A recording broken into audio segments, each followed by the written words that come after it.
एक IRR का question last year आया हुआ था आप लोगों के, तो वो हम डिस्कस करेंगे। तो मैंने ग्रुप पे क्वेश्चन सेंड किया था, आपके सबके पास है वो? दिन में मैंने सेंड किया था एक क्वेश्चन NPV का। हाँ जी सर है। चलो क्वेश्चन से स्टार्ट करते हैं। मैं क्वेश्चन एक बार रीड कर देता हूँ जो मैंने क्वेश्चन सेंड किया था। आवाज सभी की आ रही है ना? Sir, could you please share the question here once in Teams chat? Sir कोई सेंड कर दो यार टीम्स चैट पे। ओके प्लीज, थोड़ा सा ना टेक्निकल मेरे साथ इशू है। मैंने पहले भी कहा था ना कि यूट्यूब्स वगैरह पे मैं वीडियो इसलिए नहीं डालता क्योंकि टेक्निकल मेरे साथ इशू रहता है थोड़ा, है ना? तो प्लीज अगर किसी के पास क्वेश्चन है तो वो सेंड कर दें, ठीक है भाई? तो किसी है तो किसी व्हाट्सएप के पे भी पास या शेयर मैं कर दो व्हाट्सएप एक पे बार। करूं? सर व्हाट्सएप पे डाल दो एक बार ग्रुप में आप। ठीक है ठीक है, मैं व्हाट्सएप पे सेंड कर रहा हूँ।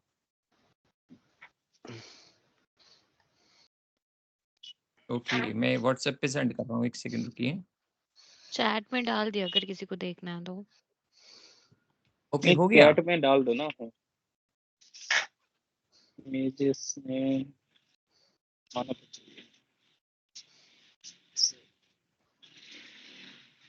मिल गया क्वेश्चन? Yes sir. हाँ जी सर, एक बार चैट में डालने की चल चैट में डाल तो दिया सर। रितिका ने डाल दिया शायद। हाँ रितिका ने। Thank you. तो देखिए एक क्वेश्चन मैंने आप लोगों को सेंड, दो क्वेश्चन सेंड किए थे मैंने, एक टेबल भी सेंड की थी मैंने आपको। एनपीवी में बेसिकली हम लोगों ने लास्ट में डिस्कस किया था ना, NPV what is NPV? NPV means के नेट प्रेजेंट वैल्यू। देखिए आपने कैपिटल बस्टिंग में मैंने कहा था कि आपको डिसीजन लेने हैं, लास्ट क्लास में भी मैंने बताया था। डिसीजन मींस के आपको दो तरह के डिसीजन लेने होते हैं, एक शॉर्ट टर्म एक लॉन्ग टर्म। बिजनेस में दो डिसीजन होते हैं। रूटीन के बिजनेस तो हम इजीली ले लेते हैं, उसमें इतना पैसे की रिक्वायरमेंट भी नहीं होती है, हमें कोई मनी की इतनी खास रिक्वायरमेंट नहीं होती है, वो वैसे भी रूटीन में चलता रहता है। बट लॉन्ग टर्म जो पैसा इन्वेस्ट आप करेंगे वो बहुत सोच करके आपने ध्यान रख के आपने इन्वेस्ट करना होता है। बिकॉज कि अगर आपने एक बार पैसा इन्वेस्ट कर दिया और गलत जगह इन्वेस्ट कर दिया तो मीन्स कि आपको वो लॉन्ग टर्म तक नुकसान करेगा। तो इसीलिए जब भी कभी आप कोई प्रॉपर्टी खरीदते हैं, कोई मशीन कोई प्लांट आप परचेज करते हैं, तो इसलिए ध्यान से आपको परचेज करना होता है। तो जो ये लॉन्ग टर्म असेट्स में आप पैसा इन्वेस्ट करते हैं वो थोड़ा ध्यान से करना है, तो उसको कहते हैं कैपिटल बजटिंग।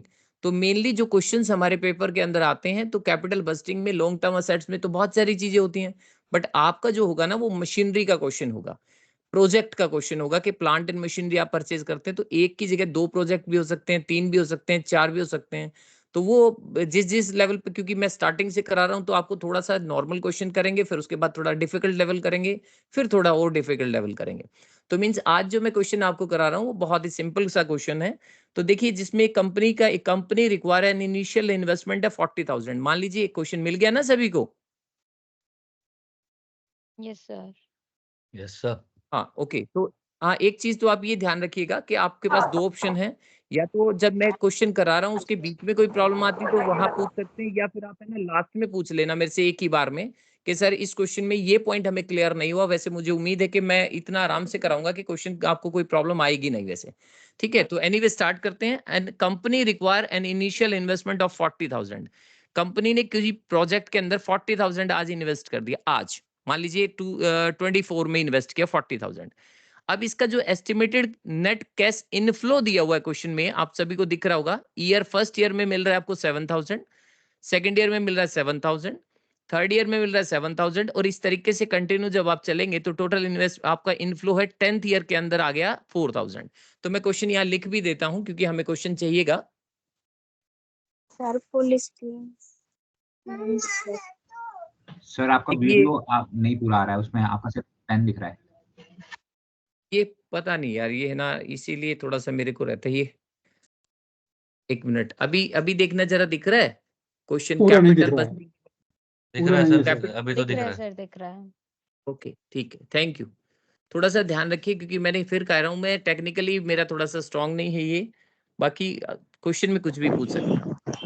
सर इसको ना जो आप सॉल्व कर रहे हो इसको व्हाट्सएप पे शेयर कर देना जैसे आपने क्वेश्चन हाँ किया हुआ है। श्योर श्योर श्योर, ये मैं लास्ट में कर दूंगा। इन्वेस्टमेंट जो है आउटफ्लो वो 40,000 रुपीज है आपका क्वेश्चन में।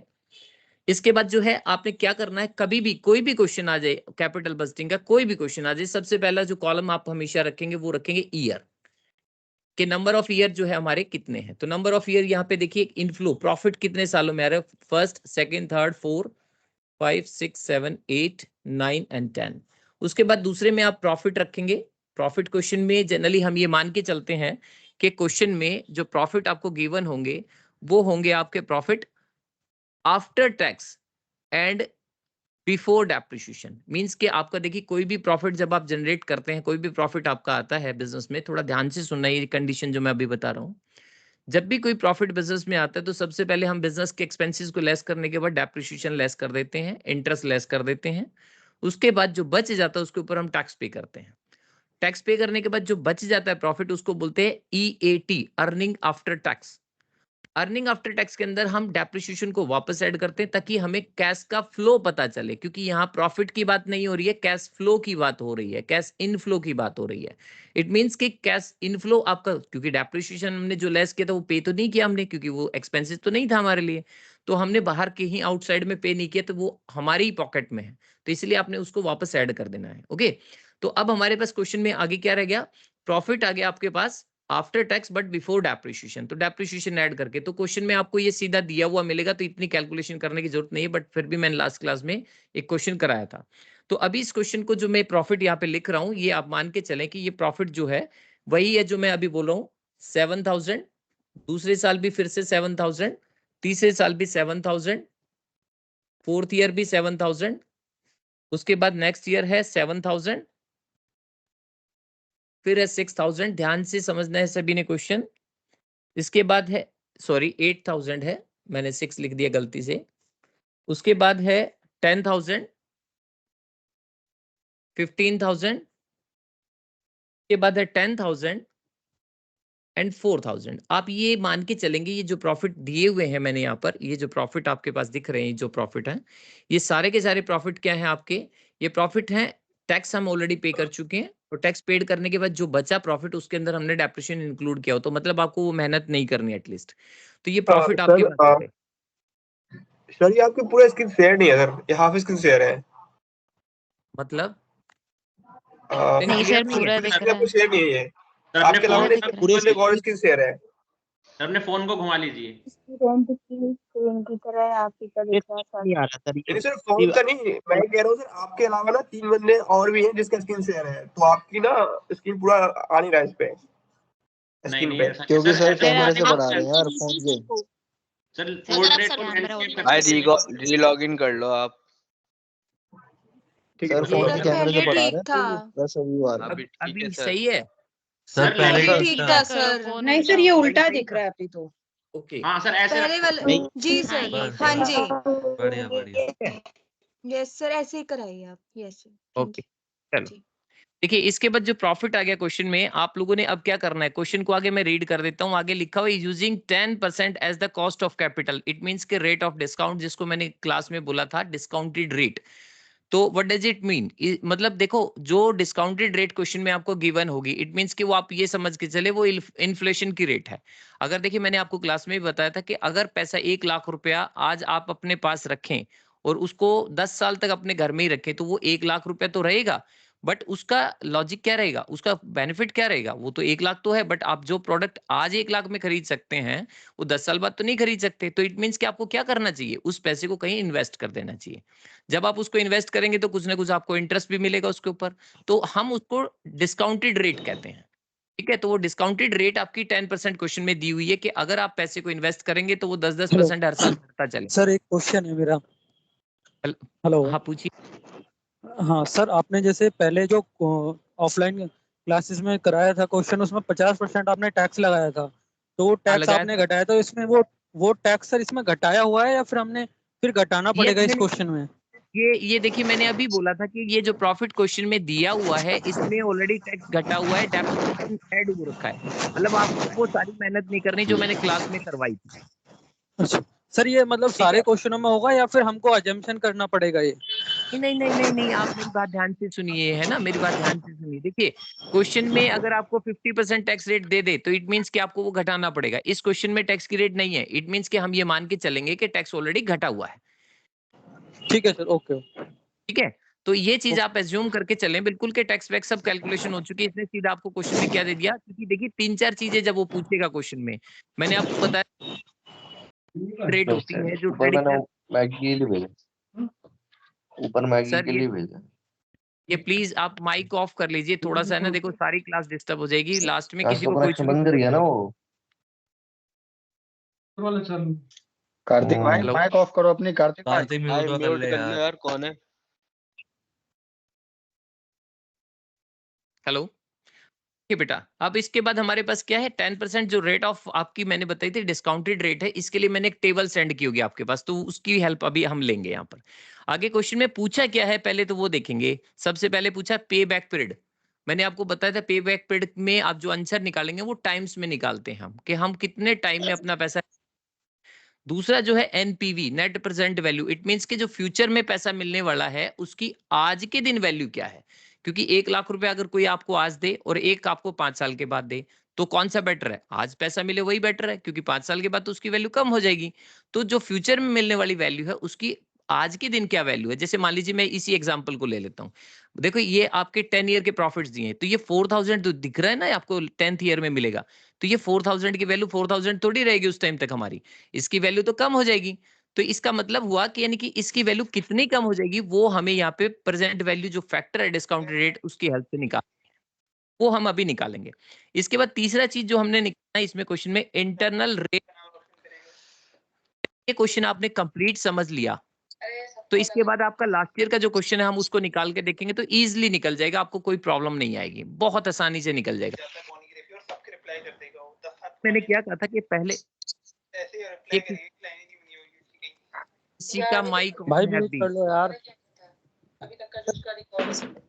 छोटी दिख रही।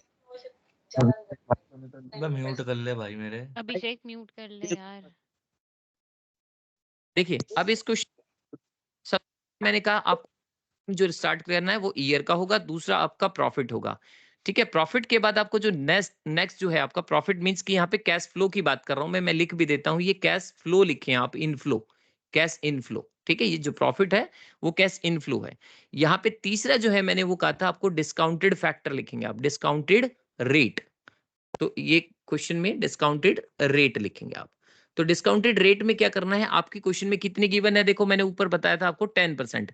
तो एक बार टेबल निकाल लो आप सभी, टेबल दिख रही है आपके पास, है टेबल सभी के पास अवेलेबल? यस सर है। ओके, तो उसमें टेबल में 2 पेज गए होंगे आपके पास। तो ऊपर देखो सबसे पहले 1%, 2% ऐसे दिख रहा होगा, दिख रहा है? Yes sir. दिख रहा है, तो इसमें सब तो 10% पे चले जाओ आप। Yes sir. अब 10% के ऊपर जब आप जाएंगे तो 10% पे फर्स्ट ईयर के सामने देखो वैल्यू क्या हो जाएगी आपकी, 1 रुपए की वैल्यू क्या हो जाएगी? 0.909। यस, आपकी 0.909, यानी कि अगर आप 1 रुपए को, ये प्लीज माइक ऑफ कर लो प्लीज, रिक्वेस्ट कर रहा हूं मैं आप सबसे, ये क्वेश्चन क्लियर नहीं करा पाऊंगा ऐसे में फिर। अरे मानसी भाई अपना माइक ऑफ कर लो। सर आप ही कर दीजिए। मैं कहाँ से कर दूं यार, मुझे सर तो ये आपकी पता ही स्क्रीन नहीं कि बहुत कहाँ से ऑफ छोटी दिख करना है। अरे मानसी गोयल कौन है भाई, माइक ऑफ कर ले भाई अपना। भाई जो पढ़ने आया तो उसको तो पढ़ने दो।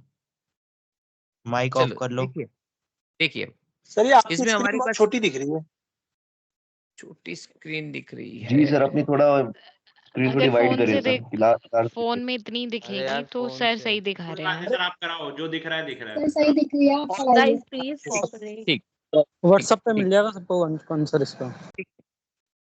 चलिए अभी देखते हैं आगे हम करते हैं। डिस्काउंट रेट हमारी कितनी है, डिस्काउंटेड रेट मैंने कहा 10% है आपकी क्वेश्चन में ना, तो 10% डिस्काउंटेड रेट का मींस आप मींस समझ लीजिए उसका, क्योंकि क्वेश्चन में रेट तो चेंज होती रहेगी, 10 की जगह 15 भी हो सकती है, 14 भी हो सकती है, कुछ भी हो सकता है।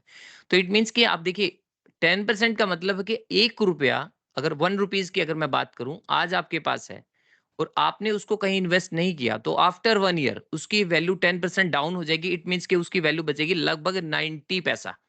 ठीक है, तो वो 90 या 91 पैसे के आसपास बचेगी। तो इट मींस कि आपको जो 7000 या मिल रहा है फर्स्ट ईयर में, जो आपको मिल रहा है यहाँ पर, ये 7000 एक्चुअल में 7000 नहीं है, इसकी वैल्यू मल्टीप्लाई जब इस 90 पैसे से करोगे तो इसकी कुछ और वैल्यू निकल के आएगी जिसको हम बोलेंगे प्रेजेंट वैल्यू।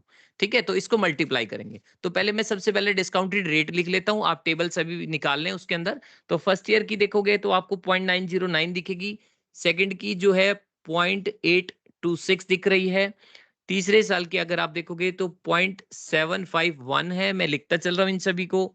उसके बाद 1.736 है ना? 1.736 नहीं नहीं, आप दूसरी टेबल देख रहे हो, कुछ और टेबल तो नहीं देख रहे। 10% पीरियड में 2 की बोला ना? हाँ, सर आप आपने देखो सर एनवीटी वाला सर सेंड कर दिया वो टेबल ना, वो पीवीएफ फ्यूचर का वैल्यू आएगा, वाली है, ये पीवीएफ हमको वाला प्रेजेंट आ वैल्यू गया की है सर, वो देखनी है। दूसरी टेबल आ गया है इसमें गलती से। टेबल तो दूसरी आ फ्यूचर गई वैल्यू आपके देख रहे पास। हो। ये सर एनवीटी की यस आ गया है सर। सर, प्रेजेंट वैल्यू में एनवीटी वाला टेबल आ गया है, वो आ ओके, गया चलो वो हो ये। सकता है गलती से आ गया जी होगा, तो मैं यहाँ वैल्यू लिख देता हूँ, ये टेबल यस मैं सर, बाद में सेंड कर दूंगा यस आपको। सर, ठीक है, yes okay sir, sir. Yes. मैं अपनी तरफ से लिख देता हूँ टेबल की वैल्यू। ओके, तो ये फर्स्ट ईयर की वैल्यू, क्योंकि ऐसा तो हो ही नहीं सकता कि सेकंड ईयर में 1 रुपए की वैल्यू 1 रुपए से ज्यादा हो जाएगी, तो इसलिए आपको ये भी ध्यान रखना है कि कौन सी टेबल हमें देखनी है। हो सकता है टेबल सेंड करते हुए मेरा ध्यान आ गया हो और टेबल गलत चली गई हो। ठीक है, तो अभी मैं आपको सेंड कर दूंगा, इसके बाद सारी टेबल सेंड कर दूंगा मैं। तो पहले साल 1 रुपए की वैल्यू 90 पैसे रह जाएगी, दूसरे साल और भी कम हो जाएगी, यानी कि 0.826 82 पैसा रह जाएगी। थर्ड ईयर में देखोगे तो 75 पैसा रह जाएगी, क्यों, धीरे धीरे वैल्यू और कम होती जाएगी। और फोर्थ ईयर में रह जाएगी 8683, और नेक्स्ट ईयर में रह जाएगी 0.621। इसके बाद नेक्स्ट है आपका 0.564, उसके बाद है 0.513, उसके बाद है 0.467, और उसके बाद है 0.424, और लास्ट ईयर में हमारी है 0.386। इट मींस कि आपको मैं एक सिंपल सा, देखिए आप आगे चल के फ्यूचर में जब कंपनी में किसी में काम करेंगे, अभी कर भी रहे होंगे, तो मैं आपको बता देता हूँ 10th ईयर के बाद, यानी कि आफ्टर 10 ईयर अगर आपको कोई 1 लाख रुपया देता है, तो आप ये मान के चलें कि इससे मल्टीप्लाई कर देंगे तो लगभग उसकी वैल्यू आज के दिन 38,000 है। यानी कि आप मान के चलें, कोई आपको कहे कि मैं 10 साल के बाद आपको 1 लाख रुपया दे दूं, या आज मैं आपको 40,000 दूं, तो आपको 40,000 को प्रेफर करना है, क्योंकि 40, ये देखिए इसकी वैल्यू लगभग 38,000 है, और कोई आपको 40,000 दे रहा है, इट मींस कि आपको ज्यादा ही दे रहा है ना। 38,000 आज ले लो या 10 साल के बाद 1 लाख ले लो, दोनों की वैल्यू इक्वल है। तो थोड़ी सी ये डिसीजन मेकिंग आपको पता होनी चाहिए। ठीक है, तो ये आपकी होगी डिस्काउंटेड रेट। लेकिन ये तो मैंने 1 रुपए की वैल्यू लिखी है, लेकिन आपको प्रॉफिट कितना आ रहा है, पहले साल कितना प्रॉफिट आ रहा है आपको 7,000, दूसरे साल 7, तो मैं मल्टीप्लाई करके यहाँ पे इसकी प्रेजेंट वैल्यू निकाल रहा हूँ। ठीक है, प्रेजेंट वैल्यू निकालूंगा तो मैं अलग अलग मैं लिख रहा हूं यहाँ पे 6363, थोड़ा सा टाइम लगेगा लिखने में, प्लीज पेशेंस रखें। 5782, उसके बाद है 5257, उसके बाद नेक्स्ट है 4781, 4347, 4512, 5130, 7005, 4240, और लास्ट ईयर की है 1544। एंड टोटल कर देंगे, फिर इसके बाद हमारी टोटल इनफ्लो आ जाएगा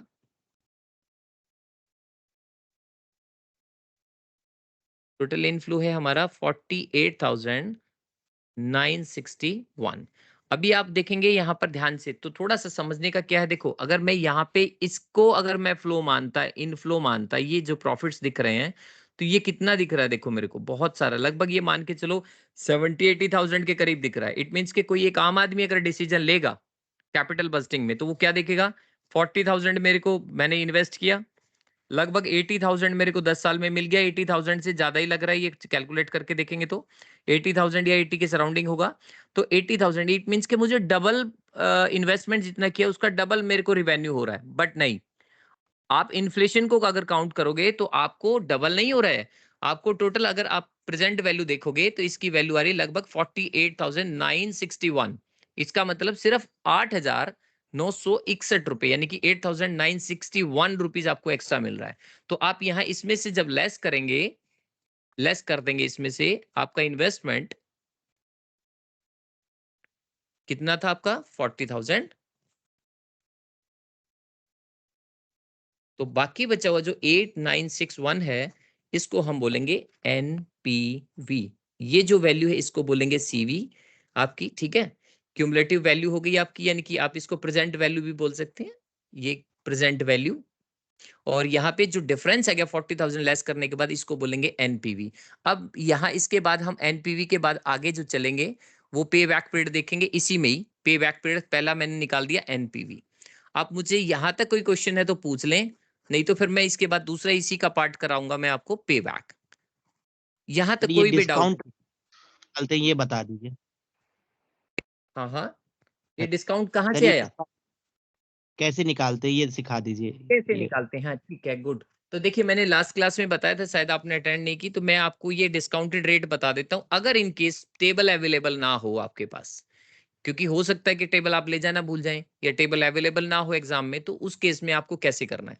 देखिए डिस्काउंटेड रेट कितनी है हमारी 10%। ये 15 भी हो सकती है, 14 भी हो सकती है, 20 भी हो सकती है। तो आपने क्या करना है, जो ये आपके पास जो पहले साल का मैंने लिखा है ना, ये देखो फर्स्ट ईयर का 909, ये कैसे कैलकुलेट हुआ होगा। तो मैं साइड में यहाँ पे एक छोटा सा वर्किंग नोट बना देता हूं।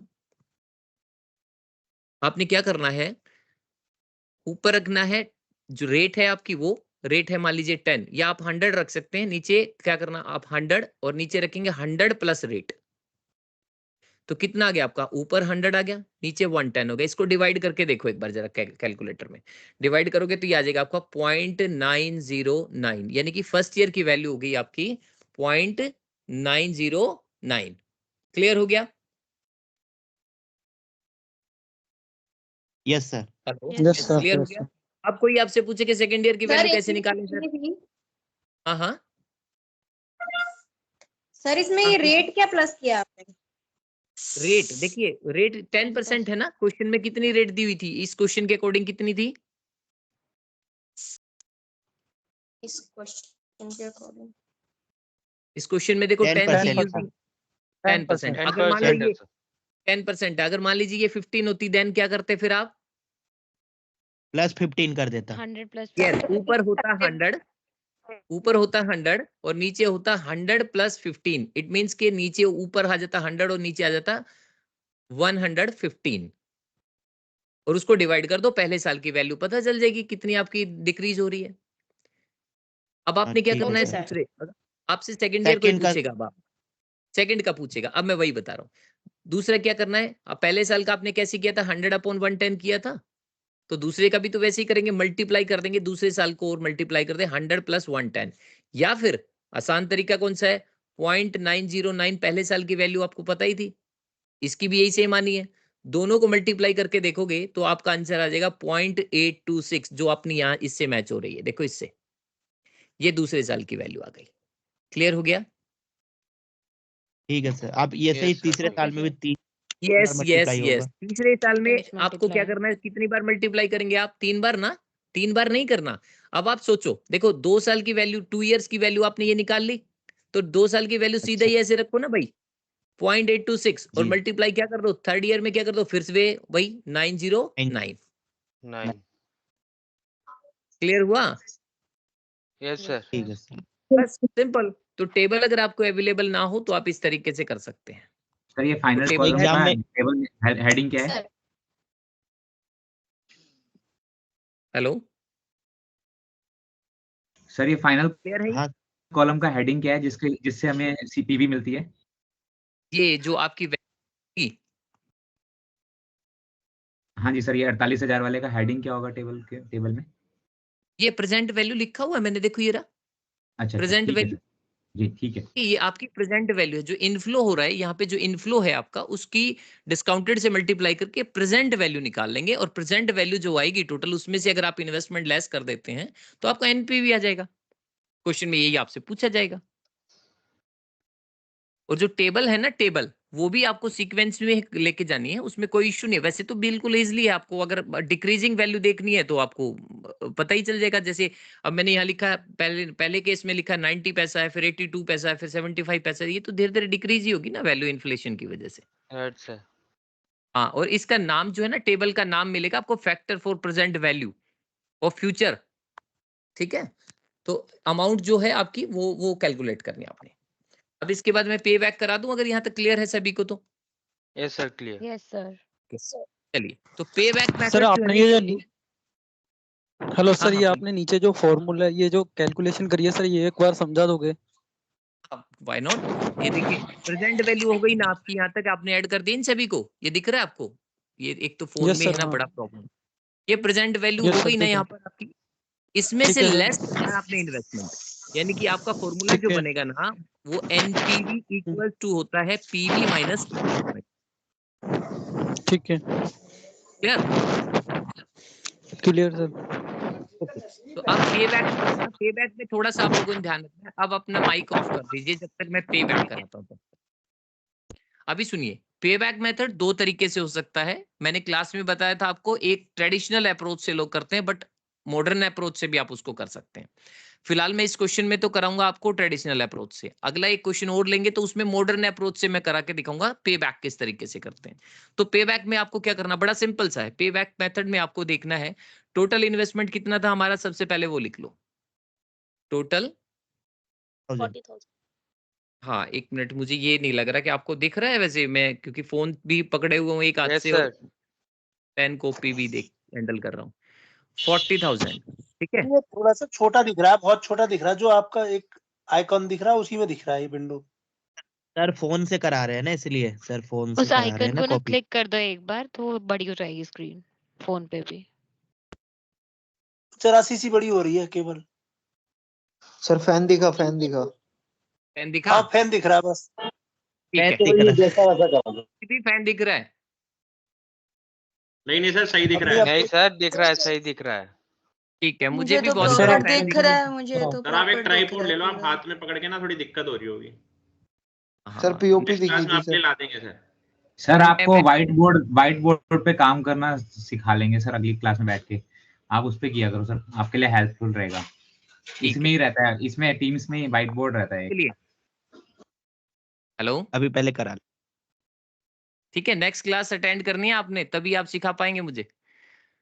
हाँ सर, जरूर चलिए, आएंगे। जी। अब इसके बाद 40,000 आपका इन्वेस्टमेंट है। मैं इसी क्वेश्चन में यहीं पे करा देता हूँ, इसके लिए एडिशनल मेहनत करने की जरूरत नहीं, इसी से आंसर आ जाएगा। अच्छा ओके, 40,000 है ना। पे बैक टाइम क्या कहता है, पे बैक पीरियड क्या कहता है हमारा? पे बैक पीरियड कहता है कि यानी कि मैंने जो 40,000 इन्वेस्ट किया, बस आपको ये पता करना है वो कितने टाइम में रिकवर हो जाएगा। तो अगर मैं यहां देखूं तो क्या 7,000 फर्स्ट ईयर में रिकवर हो गया? नहीं। 7,000 14,000 हो गया 2 साल में, क्या रिकवर हो गया? नहीं। फिर थर्ड ईयर में, फोर्थ ईयर में, फिफ्थ ईयर में, तो मैंने देखा कि यहाँ 5 साल तक मेरे पैसे रिकवर नहीं हुए, पूरे 5 साल मुझे लग गए। अब सिक्स ईयर में मैंने देखा 8,000 है, लेकिन मेरे को कितना बैलेंस और चाहिए? सिर्फ 5,000, क्योंकि 40,000 मैंने लगाया, 35 तो मैंने 5 साल में रिकवर कर लिया। तो 5,000 ही बैलेंस मेरे को रिक्वायरमेंट है। तो आपको कैसे करना है अब इस क्वेश्चन को? तो आप इस तरीके से लिखेंगे, पे बैक, बड़ा सिंपल सा है, इसमें कुछ करने का ही नहीं है। पे बैक पीरियड आप लिखेंगे और यहाँ लिखेंगे 5 इयर्स, तो मेरे को कंप्लीट लग गए। वो आपको पता ही कैसे कैसे। आप नीचे लिखना चाहो तो इनफ्लो यहाँ लिख भी सकते हो, इनफ्लो लिख सकते हो 7,000 मल्टीप्लाई बाई 5, 35 तो आपका यहाँ रिकवर हो गया। ये 5 ईयर हो गए, तो 5 ईयर तो पूरा हो ही गया। इसके बाद जो बैलेंस रिक्वायरमेंट रह गया था आपका 6 ईयर में, कितना और चाहिए था आपको? सिर्फ 5,000, है ना। 5,000 और डिवाइडेड बाई कितना, तो फिफ्थ सिक्स ईयर में कितना पैसा और आपको मिल रहा है? देखो 8,000। तो 5,000 को अगर आप डिवाइड करेंगे 8 से, तो आपका आंसर आ जाएगा 5 पॉइंट, और ये कितना हो जाएगा? 6 और 1 या 2 के आसपास मान लो आप, ठीक है, 1 या 2 के आसपास, यानी कि 5.62 ईयर्स में आपकी ये 40,000 क्लियर हो जाएंगे। क्लियर हुआ? तो फिर से बता दो। फिर से बता देता हूँ बेटे, देखो मैं अगर आप मुझे 40,000 रुपए दो, अब इसमें इंटरेस्ट को डिस्काउंट को सबको भूल जाओ, सिंपल। अब ध्यान से सुनना, आप मुझे 40,000 रुपए देते हो, सर आप है ना 40,000 रुपए ले लो, मेरे को जरूरत थी, मैंने आपसे उधार मांगा 40,000 और आपने मुझे क्रेडिट मतलब उधार दे दिया आपने मुझे। अब मैं कहता हूं कि बेटा मैं आपको इंटरेस्ट नहीं दूंगा, आपने कहा सर कोई बात नहीं, हमारी तो घर की बात है, ले लो आप, ठीक है, जब आपके पास हो तब दे देना। और मैं आपको 5,000 रुपए करके 5,000 या 6,000 या 7,000, क्वेश्चन को ही मान लेते हैं, 7,000 में आपको 5 साल तक देता रहा, ठीक है।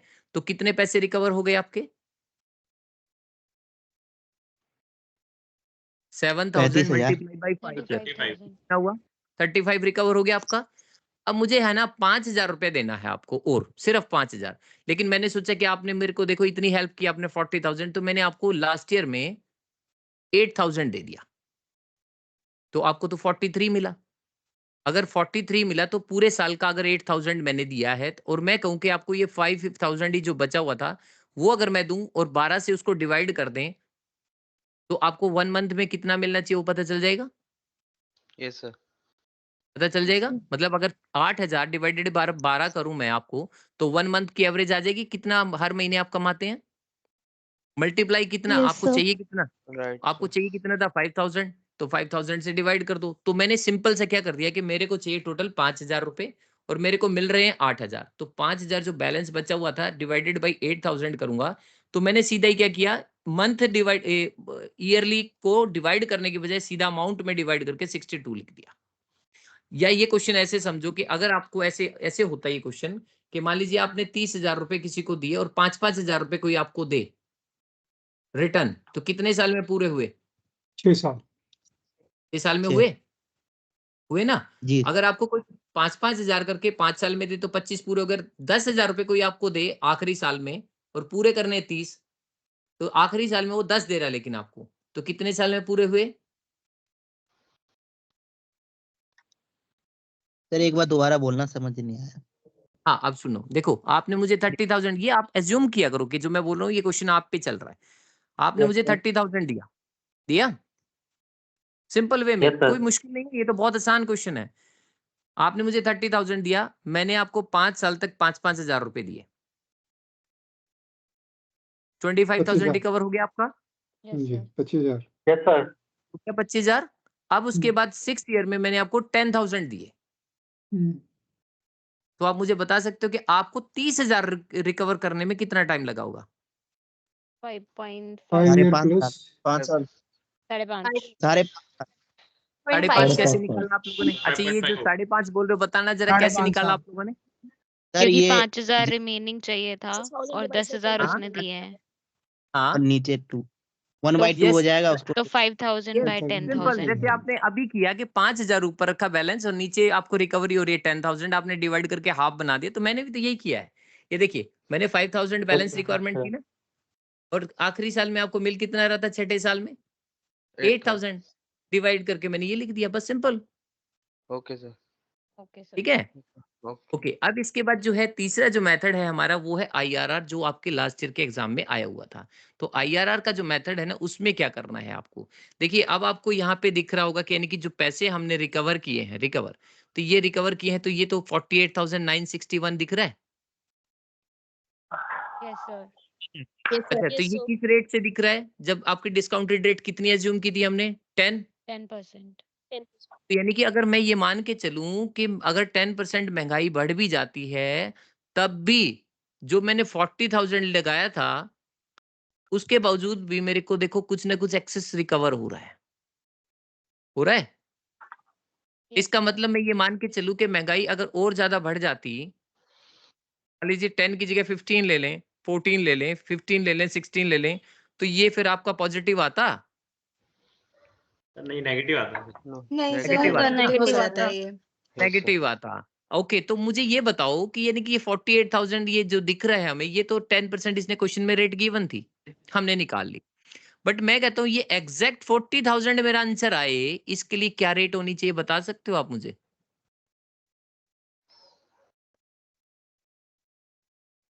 है कोई आइडिया? सर ये 40,000 का। सर 4%। हाँ ये मतलब मेरा ये जो इन्वेस्टमेंट जो लिखा है ना मैंने 40,000, जैसे 48 में से 40 लेस करके मेरा पॉजिटिव आंसर आ रहा है। मैं चाहता हूँ कि यहाँ पे भी 40 और यहाँ पे भी 40 और यहाँ आंसर 0 आए मेरी नेट प्रेजेंट वैल्यू। तो मैं क्या रेट मानूं? 10 मानूं, 11 मानूं, 12 मानूं, 13 मानूं, 14? सर ग्रेटर देन 10 होना चाहिए ना। हाँ ग्रेटर देन 10, बट कितना? 11 मान लूं? वो तो निकालना 11 मान लूं और ये फिर भी पॉजिटिव आ गया आंसर, देन तो कैलकुलेट करना पड़ेगा। सर वो कैलकुलेट करना पड़ेगा। सर 10.5। तो पता नहीं इसका चलेगा। मतलब हुआ 10.5 में अगर पॉजिटिव आया देन पॉजिटिव आएगा 10.5 में तो पॉजिटिव नहीं आएगा सर होगा, इसमें। आराम से पॉजिटिव पॉजिटिव आएगा, आएगा। 11 में भी पॉजिटिव आएगा, हो पॉजिटिव सकता आएगा है राइट सर। 12 में भी पॉजिटिव आए, 13 वो में तो भी पॉजिटिव आए। ऐसे एस्टिमेट से नहीं तो निकालना होगा इसको ऐसे थोड़ी। यही हम सीखना चाह हाँ रहे हैं बस यस यहाँ पे। सर, अभी वही आपको करना मेरा है, लॉजिक गेम समझ खेलो आ गया पहले। मैं क्या समझाना चाह रहा हूँ अगले क्वेश्चन में? जितना यस इन्वेस्ट सर, किया उतना yes sir. Yes yes yes yes बिल्कुल, उतना है कि यस नहीं वो पता कर। यस जी यस सर। यस। तो मैं आपको बस यही सिखाना चाह रहा हूँ कि अगले क्वेश्चन में, क्योंकि देखिए कोई भी क्वेश्चन का बेस समझ लिया ना तो फिर क्वेश्चन की फिगर चेंज होती रहे हमें कोई फर्क नहीं पड़ता है। ठीक है, तो आपको मैं IRR सिखा रहा हूँ, तो मैं पेज चेंज कर लूँ ये? Yes sir. Yes sir. Yes. एक सेकंड रुकना जरा आप लोग, हैं पेज चेंज कर देता हूँ मैं।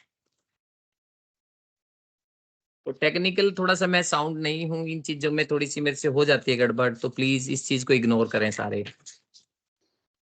जी sir. It's okay no worry sir. Sir, कोई ओके। नहीं, जहाँ टेक्निक जहाँ होना चाहिए वो आपको आता है सर, जो आना चाहिए। Thank you. शिव सर आप ही क्लास लेना। अच्छा ठीक है, थैंक।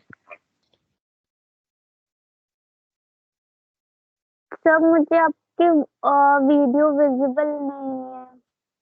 एक मिनट रुको अभी। ओ टेबल पे फूल तो दिख गुलाब रहे के होंगे। फूल दिख रहे हैं मेरे को। सर गुलाब के पेज फूल पलट दिख रहे रहे हैं। हैं। फुल देखो अभी जो है ना यहाँ पे लिखेंगे हम IRR। IRR means internal rate of return. तो अब जो है ना हमें महंगाई की जो इन्फ्लेशन की रेट 10 मानी थी ना, अब एक चीज ध्यान रखनी है आप लोगों ने। अब यहाँ पे इंटरनल रेट ऑफ रिटर्न के अंदर रेट गिवन नहीं होगी, आपने एज्यूम करनी है। तो इसके लिए थोड़ा सा क्या है कि आपको क्या मान के चलना है, आप कोई भी एक रेट ले लेना 10 या 12% अपनी मर्जी से। अगर आपको लगता है कि 10% से मेरा रिजल्ट पॉजिटिव आ रहा है, ठीक है, तो एक रेट आपकी नेगेटिव होनी चाहिए, क्योंकि आंसर पॉजिटिव और नेगेटिव के बीच में ही आता है जीरो। आप समझ रहे हैं मेरी बात? अगर मैं कहूं कि आंसर -1 है और +1 है, तो दोनों के बीच में ही तो होगा ना जीरो। हमें तो जीरो चाहिए, क्योंकि जितना इन्वेस्ट किया मुझे तो उतना ही पैसा चाहिए। तो इट मीन्स के जीरो के लिए क्या करूंगा मैं, -1 और +1 के सेंटर में, मतलब बीच में कोई भी पॉइंट आएगा तो वो हम ले लेंगे। ठीक है, तो इट मीन्स के वो जीरो बनाने के लिए हमें क्या करना है, एक पॉजिटिव रेट होनी चाहिए, एक नेगेटिव। पॉजिटिव रेट से अगर आपका 10% से पॉजिटिव आ गया तो समझो कि इसका मतलब आपको नेगेटिव रेट के लिए थोड़ा सा ज्यादा बढ़ाना है, यानी कि आप 14 मान लो, 15 मान लो, 16 मान लो। तो इस तरीके से आप कोई भी रेट मान सकते हो, आपका आंसर फिर भी सब में एक ही आएगा, ये ध्यान रखना आपने। ठीक है, तो अब मैं क्वेश्चन को IRR में निकाल रहा हूं, तो फिर दोबारा से थोड़ा सा समझना पड़ेगा। सबसे पहले आप ईयर लिखेंगे, तो ईयर क्वेश्चन वही है हमारा, first, second, third, fourth, fifth, six, 7, 8, 9 and 10। और उसके बाद हमारा इनफ्लो जो था, कैश इनफ्लो, वो मैं लिख देता हूं यहाँ पर। 7000 था 5 टाइम्स। एक आधी कोई फिगर गलती से लिख की जाए ना, क्योंकि फोन और पेन कॉपी सब एक साथ चल रहे हैं, तो देख लेना आप लोग। 7000, 7000 और था 8000 और 8000, 10,000, हाँ बोल दो, शाबाश। और 10,000, 15, उसके बाद फिर 10, 10, फिर 4। थैंक यू सो मच, ऐसे ही हेल्प करें आप थोड़ी सी। इसके बाद जो है डिस्काउंटेड रेट मैंने कहा, देखो अभी हमने 10 में मान के चले थे, तो 10 में तो हमने देखा हमारा पॉजिटिव आ रहा है, तो क्यों ना हम थोड़ी सी रेट को बढ़ा देते हैं, है ना। तो रेट का बढ़ाने का मतलब कि कितनी रेट हम मान के चले, तो वो रेट हम यहाँ ले लेते हैं, मान लीजिए 14% ले लेते हैं हम। ठीक है, 2, 3, 4%, 12 भी ले सकते थे मुझे, लेकिन लग रहा है वो ज्यादा पॉजिटिव ना हो जाए कभी, तो हम इसका 14% मान लेते हैं। तो डिस्काउंटेड फैक्टर जो है आपकी, प्रेजेंट वैल्यू फैक्टर की बात करें तो कितनी मान ली मैंने, 14% मान ली। ठीक है, तो 14% मानूंगा, तो 14% टेबल तो आपके पास अभी अवेलेबल नहीं, तो मैं वैल्यू लिख रहा हूँ डायरेक्ट सीधा, आपको वो टेबल मिल जाएगी। आपको फिर भी कोई क्वेश्चन हो तो आप मुझसे बाद में पूछ सकते हैं। ठीक है, तो 14% के हिसाब से, जैसे वो था ना अभी हमने देखा था, 1 रुपए की 10% वैल्यू कम होगी तो कितना पैसा आएगा, 0.909 आएगा ना। तो 14% अगर मान के चलेंगे, तो आप एक बार कोई भी एक बच्चा कंफर्म करने के लिए, मैं एक वैल्यू लिख रहा हूँ यहाँ पे, आप वेरीफाई कर लें उसको पहले एक बार। 0.877 है ये वैल्यू, 877। यस सर, यही आई है। Yes sir. बस तो यस ठीक है, यस फिर यस सर, सर, चलो यस अब सर, यही है। आपको क्वेश्चन क्लियर हो गया, इसका मतलब आपके यस 12.5 मार्क्स तो कंफर्म हो गए अब।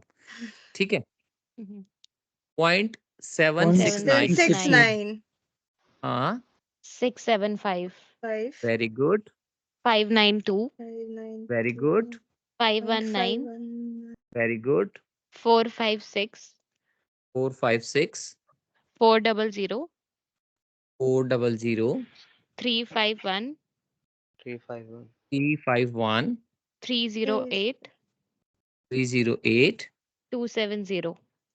270 गुड। तो Yes, ये sir. 14% के हिसाब से आ गई, तो इसकी प्रेजेंट वैल्यू निकाल लें अब हम। तो प्रेजेंट वैल्यू जो है इसकी लिख देते हैं, मल्टीप्लाई किया है किसी ने? थोड़ा सा टाइम लगेगा, एक बार है ना, तो जरा कर लेते हैं, साथ साथ कर लेते हैं। 6139 और 6139 53 6139 83 4725 और ये मल्टीप्लाई किया इसको 4144 3633 3648 3192 कौन सा है इसके बाद? नेक्स्ट कितना है? 456 नेक्स्ट है 4000। सर ये तो 4000 Yes, sir. यस सर 4000 हो गया। 4000 5265 वेरी गुड। 3080 1080 108। अभी एक बार प्लीज इसको ऐड और कर दो फटाफट से, जब तक मैं दूसरी वैल्यू लिख देता हूँ। सर थोड़ा सा ऊपर कर देना। अभी ठीक है? Yes sir. इसका आंसर बताओ फटाफट से एक बार। ये पॉजिटिव आया या नेगेटिव आया? एक सेकंड सर। ये सभी की वैल्यू देखो एक बार।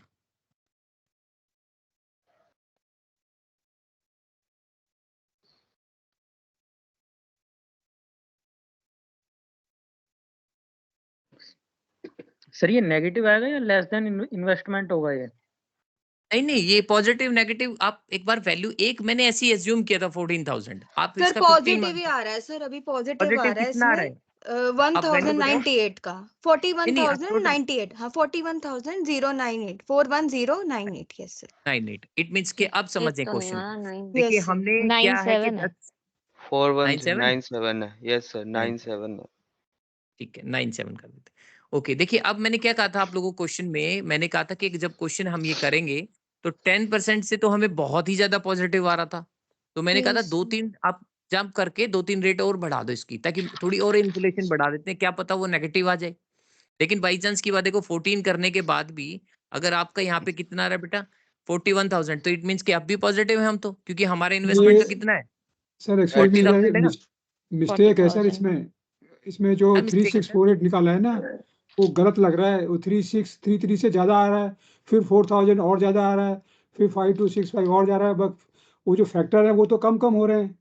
नहीं सर सर वो फैक्टर कम है, 10,000 कैश भी तो है ना। इनफ्लो भी देखो तो ज्यादा है सर, ना, वो प्रॉफिट भी देखो। 7,000 का ठीक है 8,000 सर हो गया, प्रॉफिट वो पहले इन्फ्लो ज्यादा 7,000 है, बाद में हाँ 10,000 भी है। हाँ सही वही है सही है सही है। बच्चों ने ठीक किया है सर। सही ठीक है। Thank you. Okay okay my mistake. देखिए अभी इसके बाद हमारे पास ये जो है ना, ये आपकी प्रेजेंट वैल्यू कितनी आ गई थी बेटा, यहाँ पर देखिए प्रेजेंट वैल्यू आ गई थी आपकी 41,097 और इसके बाद 97 नीचे जो है 40,000 की क्या है, ये आपकी इन्वेस्टमेंट है। और हमने आपको कहा था दोनों का डिफरेंस जो होता है वो क्या होता है, एनपीवी। तो एनपीवी कितना गया बेटे हमारा 1097 पॉजिटिव आया ना, 97 तो इसका यस सर। मतलब हमारी तो बात नहीं बनी। अभी हमें आई तो क्या थिंक चाहिए था, पूरा 15%। 40,000 चाहिए था। तो क्या मैं 15-16 में से एक एज्यूम कर लूं? मुझे लगता है 15 से काम चल जाना चाहिए 16 यस सर। ना, हाँ तो 15 15 से से काम चल जाएगा तो 15% 15% की वैल्यू लिख दूं?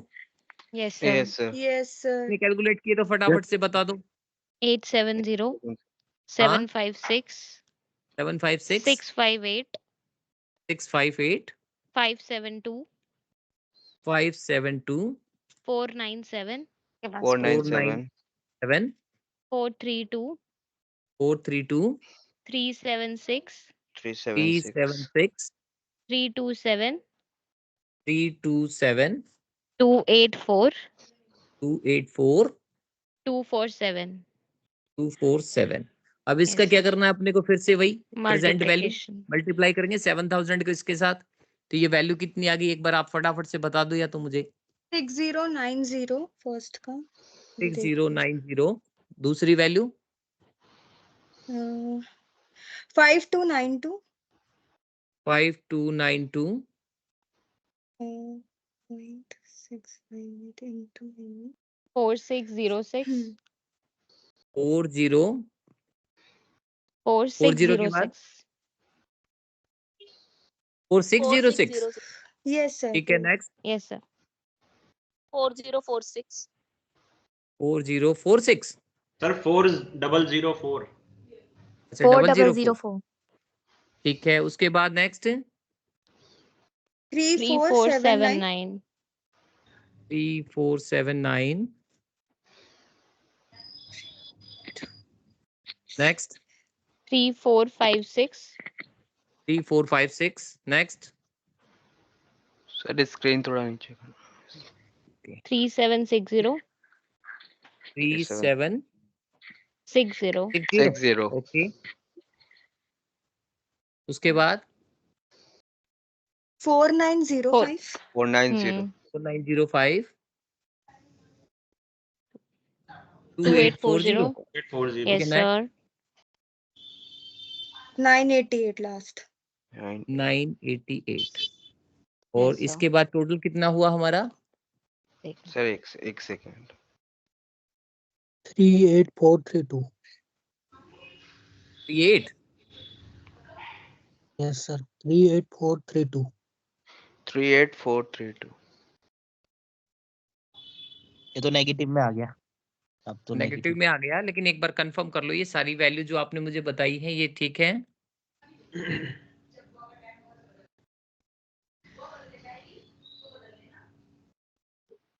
तो ये वैल्यूज तो यही आ रहे हैं। नहीं वैल्यू यही आ रही है 38,432। Yes sir. एक और कंफर्म कर लो कोई भी, क्योंकि 2 लोग कंफर्म कर देंगे, कोई बात नहीं। ये तो 39332 आ रही है सर। 39332 गलत नहीं लगी ना? देखो ये आ गई ना सेकंड ओपिनियन। 39420 ये लो एक और आ गई। 39420 है The 39420 39420 और 4 लोगों ने बोल दिया, अब ये हमने पास कर दिया इसको। yes sir ठीक है, अब अपन क्या करेंगे, इसका जो है बेटे टोटल हो गया 39420। अब आपका इन्वेस्टमेंट कितना था? 40,000 मीन्स कि हम अब चले गए नेगेटिव में, तो इसका मतलब हुआ आपका माइनस आ गया 580। ठीक है, तो इट मीन्स कि आपको एक बात जो समझनी है वो क्या समझनी है अब यहाँ पर कि 14% रेट लेता हूं तो पॉजिटिव आता है, 15 लेता हूं तो नेगेटिव आता है। तो आपकी जो रेट रहेगी ना वो 14 और 15 के बीच में रहेगी, लेकिन वो टेबल में मिलेगी नहीं। टेबल तो या तो 14 की होगी या 15 की होगी या 16 की होगी, राइट ना? तो अभी एग्जैक्ट अमाउंट निकालने के लिए फिर हमने यहाँ पे फॉर्मूला बनाया IRR का।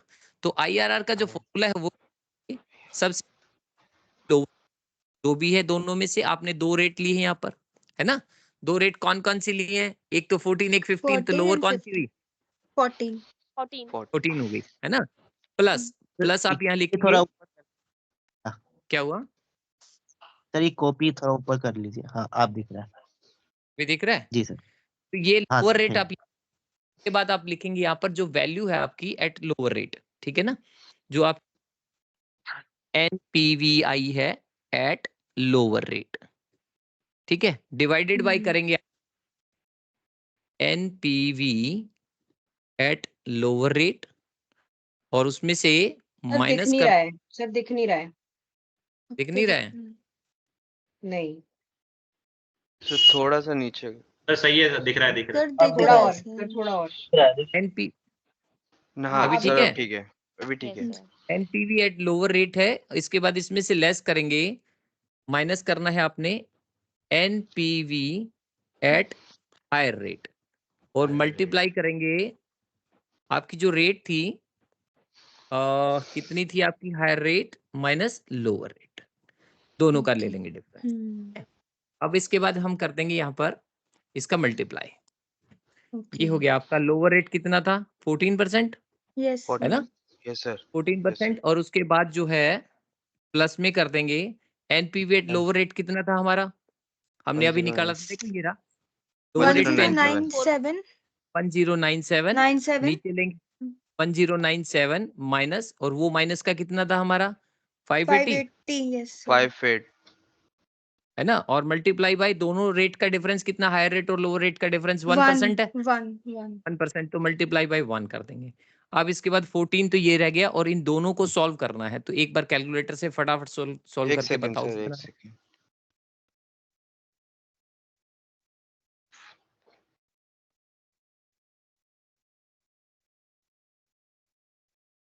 वो जला दो जरा, गुड नाइट। वहाँ बहुत मच्छर घूम रहे। मच्छर कहाँ से आ रहे थे यहाँ? हैं? कहाँ दरवाजे जेल छिल तो नहीं? कहाँ से आ रहे? सर ये 14.654% इट अप्रॉक्स। मींस कि यानी कि ये जो आपने वैल्यू कैलकुलेट की है ये 0.65 आई आपकी, 654 यस यस 65% यस है ना? सर। तो इसका मतलब हुआ 14.65 आपकी जो है ना 65 ये परसेंटेज रही। यानी कि आपको ये बुक में नहीं मिलेगी, आपको खुद कैलकुलेट करनी कि अगर मुझे 40,000 का इन्वेस्टमेंट करना है और उसकी रिकवरी के लिए मुझे क्या इन्फ्लेशन की रेट चाहिए 10 साल में, जो प्रॉफिट आए उसके बेस पे। आई होप के क्लियर हुआ होगा क्वेश्चन। Yes sir. सर बहुत एक बढ़िया। बार रिपीट कर दूं? Yes sir. एक बार रिपीट कर दूं क्वेश्चन को दोबारा से? हाँ जी कर दीजिए सर। हाँ प्लीज वैसे सर, तो प्लीज। क्लियर हो गया वैसे यस तो, सर, बट कर दीजिए। समझ तो, हाँ अभी सॉल्व तो हो ही गया। अभी हमें है ना इसको सॉल्व यस करने के बाद एक बार ऐसे समझेंगे। जी। देखो सबसे पहले जो है ना ईयर लिखना है आपने यहाँ पर, क्योंकि इसके बाद हम IRR करेंगे दोबारा से, ठीक है? जो आपका पेपर में आया था ना वही क्वेश्चन अभी उठाएंगे हम इसके बाद। सबसे पहले आप ईयर लिखेंगे यहाँ पे 1 2 3 4 5 7 जितने भी दिए हैं। दूसरी साइड आपने लिखना इनफ्लो कैश का, ठीक है? ये कैश का इनफ्लो ये दिया हुआ है 10,000 7,000 जो भी वट एवर गिवन हो आपको क्वेश्चन में। यहाँ पे मैंने कहा पहली बार आप जब रेट लेंगे ना तो आप अपनी मर्जी की कुछ भी ले सकते हैं। कोई बच्चा पूछे कि सर आपने 14 माना 10 क्यों नहीं माना, तो 10 मान लो, मुझे कोई प्रॉब्लम नहीं है, आपका आंसर फिर भी यही आएगा, ठीक है? तो आपका ध्यान रखना है आपने, तो ये कितना रेट रहेगा अपने, मैंने 14 इसलिए मान लिया क्योंकि मैंने देखा था कि 10% से तो मेरा बहुत ज्यादा पॉजिटिव आंसर आ रहा था, है ना? तो वो चीज राइट आपने सर। ध्यान रखना है। तो इसलिए हमने ये 14 मान लिया। 14 मानने के बाद ये वैल्यू मैंने लिख दी डिस्काउंटेड रेट की और मल्टीप्लाई जब प्रॉफिट से किया तो प्रेजेंट वैल्यू मेरी आ गई। लेकिन 14% पे भी मेरा आंसर पॉजिटिव आ गया।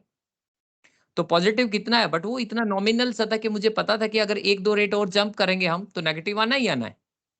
और हमेशा जीरो अगर आप जब निकालनी हो तो -1 और +1 के बीच में होगी जीरो। तो इसका मतलब मैंने 14 माना तो इधर 15 मान लिया। फिर मैंने 15 की जो रेट जो दी थी 15% की, आपके पास टेबल अवेलेबल है तो बहुत अच्छी बात है, टाइम बच जाएगा। अदरवाइज नहीं, ऐसा नहीं कि क्वेश्चन नहीं निकल जाएगा, तरीका आपको आ गया है। 15% के हिसाब से मैंने वैल्यू लिखी। प्रॉफिट अपने पास पहले से ही गिवन थे, प्रॉफिट को 15 से मल्टीप्लाई किया तो मेरी प्रेजेंट वैल्यू ये आ गई। और बाई चांस की बात है कि यानी कि ये हमारे पास नेगेटिव वैल्यू आ गई। जब आपके पास एक पॉजिटिव वैल्यू हो एक नेगेटिव वैल्यू हो तो आपने क्या करना है, फिर फॉर्मूला पुट करना है, ठीक है? तो फॉर्मूले में क्या करेंगे अपन, IRR का फॉर्मूला होता है हमारा, कहाँ ये पेन दिख रहा है, हाँ ठीक है। देखिए सर कोई IRR भी इक्वल टू, सर कोई भी इसमें मतलब एक नेगेटिव आनी चाहिए, एक पॉजिटिव आनी चाहिए, तो दोनों में से कोई हाँ भी हाँ ले हाँ सकते हैं ना आगे। कोई भी ले सकते हो, 16% भी लेकिन ले सकते हैं ना नेगेटिव के लिए। बिल्कुल 16 बिल्कुल ले सकते हैं आप 16%, ओके ठीक ओके। है? ले सकते थे आप, आपका आंसर वही आएगा, ठीक है? तो ओके इसमें सर। आपको ध्यान ध्यान रखना है आपको। तो ये रेट जो है ना, आपने वो क्वेश्चन किए होंगे मीन मीडियन मोड के, यस सर। Yes sir. तो यस आपको सर। याद है उसमें मीन मीडियन मोड में जब एज्यूम्ड मीन का क्वेश्चन आप लोगों ने कभी किए हैं, वैसे ध्यान आ रहा है कब किया यस था sir. Last? Yes yes sir. Sir. Yes sir. Yes yes sir sir. आ रहा है। एज्यूम्ड मीन में, हाँ एज्यूम्ड मीन में आपको क्या बोला जाता था कि आप मीन में से 5 वैल्यू है, इनमें से कोई एक एज्यूम कर लो, yes sir. Yes sir. Answer वही आएगा। लेकिन मैं आपको बताता हूँ कि उन पांचों में नहीं, आप कोई और भी वैल्यू एज्यूम कर लोगे तो आंसर वही आएगा, ओके। ठीक है? तो वही सेम बात यहाँ पर है, ठीक है? तो अभी हमारे पास लोअर रेट देख लिया आपने, कितनी है हमारी लोअर रेट, प्लस में NPV at lower rate, NPV मतलब यानी कि हमारी, ठीक है?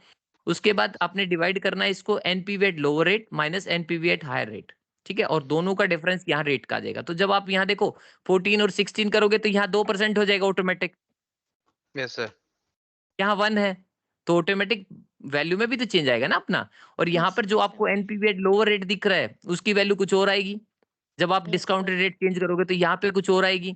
और इसी तरीके से जो वैल्यू आएगी ना वो प्लस भी तो हो रही है ना इसके साथ, प्लस होके ऑटोमेटिक आपका ये वैल्यू बन जाएगी। तो यहाँ 14 लिया था तो 14.65 आ गया। अगर यहाँ पे 10 लिखोगे तो यहाँ वैल्यू आपकी 4.65 आ जाएगी, इसका मतलब समझ रहे हैं आप मेरी बात? Yes sir. बस सर तो सिंपल। इसमें मतलब हम अपना, हाँ हाँ सर मैं पूछ रही थी डिस्काउंटेड रेट और पीवीएफ एक ही चीज होती है क्या? मेरा पहले टेबल में हमने हेडिंग डिस्काउंटेड रेट करके एक लिखा था और ये चीज सेकंड वाले होती में हम है पीवीएफ लिख डिस्काउंटेड रहे हैं। रेट में, डिस्काउंटेड रेट इसलिए बोल देता हूँ क्योंकि जैसे अपना होता है नॉर्मल पे में हम इन्फ्लेशन बोलते हैं उसको, है ना? ये फैक्टर वैल्यू होती है, प्रेजेंट वैल्यू की फैक्टर वैल्यू बोलते हैं हम इसको, ठीक है, तो एक ही बात है, दोनों का मतलब सेम है। ठीक है सर, ठीक है, थैंक यू। क्वेश्चन हो गया। अब है ना, पेपर आप सभी के पास है लास्ट ईयर का? यस सर ये एसएलएम में यस इसका सर, फॉर्मूला Yes, लिखा sir, है। IRR equal to second number question आया हुआ है सर लास्ट ईयर में। सेकंड क्वेश्चन वही है, वही हम सॉल्व करेंगे। अभी किसी की आवाज आई थी, कुछ पूछना चाह रहे थे आप मुझसे। सर ये IRR का एक फॉर्मूला लिखा हुआ है एसएलएम में, IRR equal to R minus PV minus DFR upon DFRL minus DFRTL कुछ लिखा है। आप मुझे व्हाट्सएप कर देना, आप ये कौन सा फॉर्मूला देख रहे हैं, जरा सेंड कर देना आप, मैं वेरीफाई करके बता देता हूँ आपको। ठीक है, लेकिन आप IRR का जो फॉर्मूला है ये यही रहेगा। हो सकता है उन्होंने लिखने का, जैसे अभी क्वेश्चन पूछा था किसी बच्चे ने, सर डिस्काउंटेड रेट और PVF जो है सेम है, तो हो सकता है वो फॉर्मूला लिखने का तरीका बदल गया उसका। जी जी सर। ठीक है, तो ये वेरीफाई कर देंगे आप। सर सॉल्यूशन सेम आएगा अगर कोई भी परसेंटेज लेंगे? हाँ सेम ही आएगा। Okay sir. पेज नंबर 76 पे लिखा है सर ये एसएलएम में। हाँ तो 76 पे वो चेक कर लेंगे, मैं वही बता रहा हूँ। आप मुझे जो बुक है आपके पास उसी में से बता रहे हैं आप? जी सर। अच्छा, तो आप मुझे व्हाट्सएप कर देंगे प्लीज? Ji sir. हाँ तो मैं आपको वेरीफाई करके बता दूंगा, बाकी फॉर्मूला इसका यही रखें आप, ये सिंपल है। ठीक है sir, thank you sir. Okay, इसके बाद जो है आपका लास्ट ईयर का पेपर निकाल लो प्लीज एक बार सभी। Ashok sir, good evening sir. ये एनपीवी निकाल और दे। ये आईआरआर क्या सिंबलाइज कर रहा है, वो एक बार बता देंगे प्लीज? आपने अभी ज्वाइन किया क्लास में? नहीं सर, मतलब एक्चुअल रियलिटी में क्या मतलब होता है उस चीज का मैं समझना चाह रहा हूँ। ओके, देखो आपको क्या है, जब आप इस पूरे चैप्टर का मीनिंग ही समझा रहा हूँ, अगली 5 मिनट तक ध्यान से सुनना है सभी ने मेरे को। एनपीवी को छोड़िए आप, सबसे पहले आप ये बताइए कि जब भी कोई पैसा आप इन्वेस्ट करते हैं तो आप क्या उम्मीद करते हैं? पैसे की रिकवरी ज्यादा होनी चाहिए, कम होनी चाहिए? ज्यादा होनी ज्यादा चाहिए। होनी चाहिए। ज्यादा होनी चाहिए, है ना?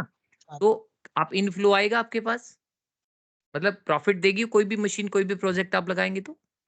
जब वो आपको इनफ्लो देगी तो आपको उसको कैलकुलेट करना है दो तरीके से। एक, नॉर्मल आदमी कैसे कैलकुलेट करता है, जैसे मैं मेरा एग्जांपल ले लूं, मान लो मैं एक नॉर्मल आदमी हूं, मुझे नहीं आता फाइनेंशियल मैनेजमेंट मान लीजिए, तो मैं कैसे कैलकुलेट करता हूं कि मैंने किसी 1 लाख रुपए आज लगाया, 5 साल के बाद मेरे को 1,25,000 रुपए मिल गया, तो मैं एक आम आदमी हूं तो मैं समझूंगा कि मुझे 1,25,000 मिल गया, इट मीन्स कि मुझे 25,000 का रेवेन्यू जनरेट हो गया, प्रॉफिट आ गया, ये गेन आ गया, और मैं खुश हूं कि मुझे 25,000 रुपए मिल गए।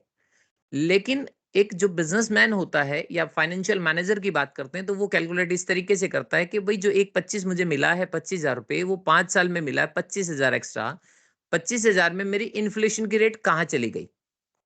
अगर बाई चांस कोई प्रोडक्ट में 1 लाख रुपए में, मान लीजिए एक ऐसे समझ लीजिए 1 लाख रुपए का एप्पल का फोन आज आता है और 1,25,000 में 5 साल के बाद वो फोन नहीं आएगा, तो इसका मतलब मेरे पैसे की वैल्यू तो डिक्रीज हो गई। तो मुझे क्या फायदा हुआ उस ऐसे पैसे को लगाने का? पैसे को इन्वेस्ट तब करना चाहिए, कहीं भी कहाँ इन्वेस्ट करें, क्योंकि यार इससे पहले वाला चैप्टर आपने टाइम वैल्यू ऑफ मनी भी देखा होगा, उसमें भी बहुत सारे तरीके हैं कि पैसे कहाँ लगाएं, फ्यूचर वैल्यू क्या होगी, प्रेजेंट वैल्यू क्या होगी। तो मीन्स कि मैं पैसे कहाँ लगाऊं, मेरे पैसे कहाँ इन्वेस्ट करूं, किस रेट पे इन्वेस्ट करूं कि आज एप्पल का फोन अगर 1 लाख रुपए का तो मैं खरीद पा रहा हूं, 5 साल के बाद उस पैसे को इन्वेस्ट कर देता हूं, अगर 5 साल के बाद मेरा मूड हो जाए एप्पल का फोन आज खरीदना, भाई मेरा तो मूड है, और वो 1,60,000 रुपए का आता है, तो मेरी उस पैसे की वैल्यू 1,60,000 हो जानी चाहिए, तब तो उसको इन्वेस्ट करने का फायदा है, और अदरवाइज नहीं है। सिंपल, क्लियर हुआ यहां तक?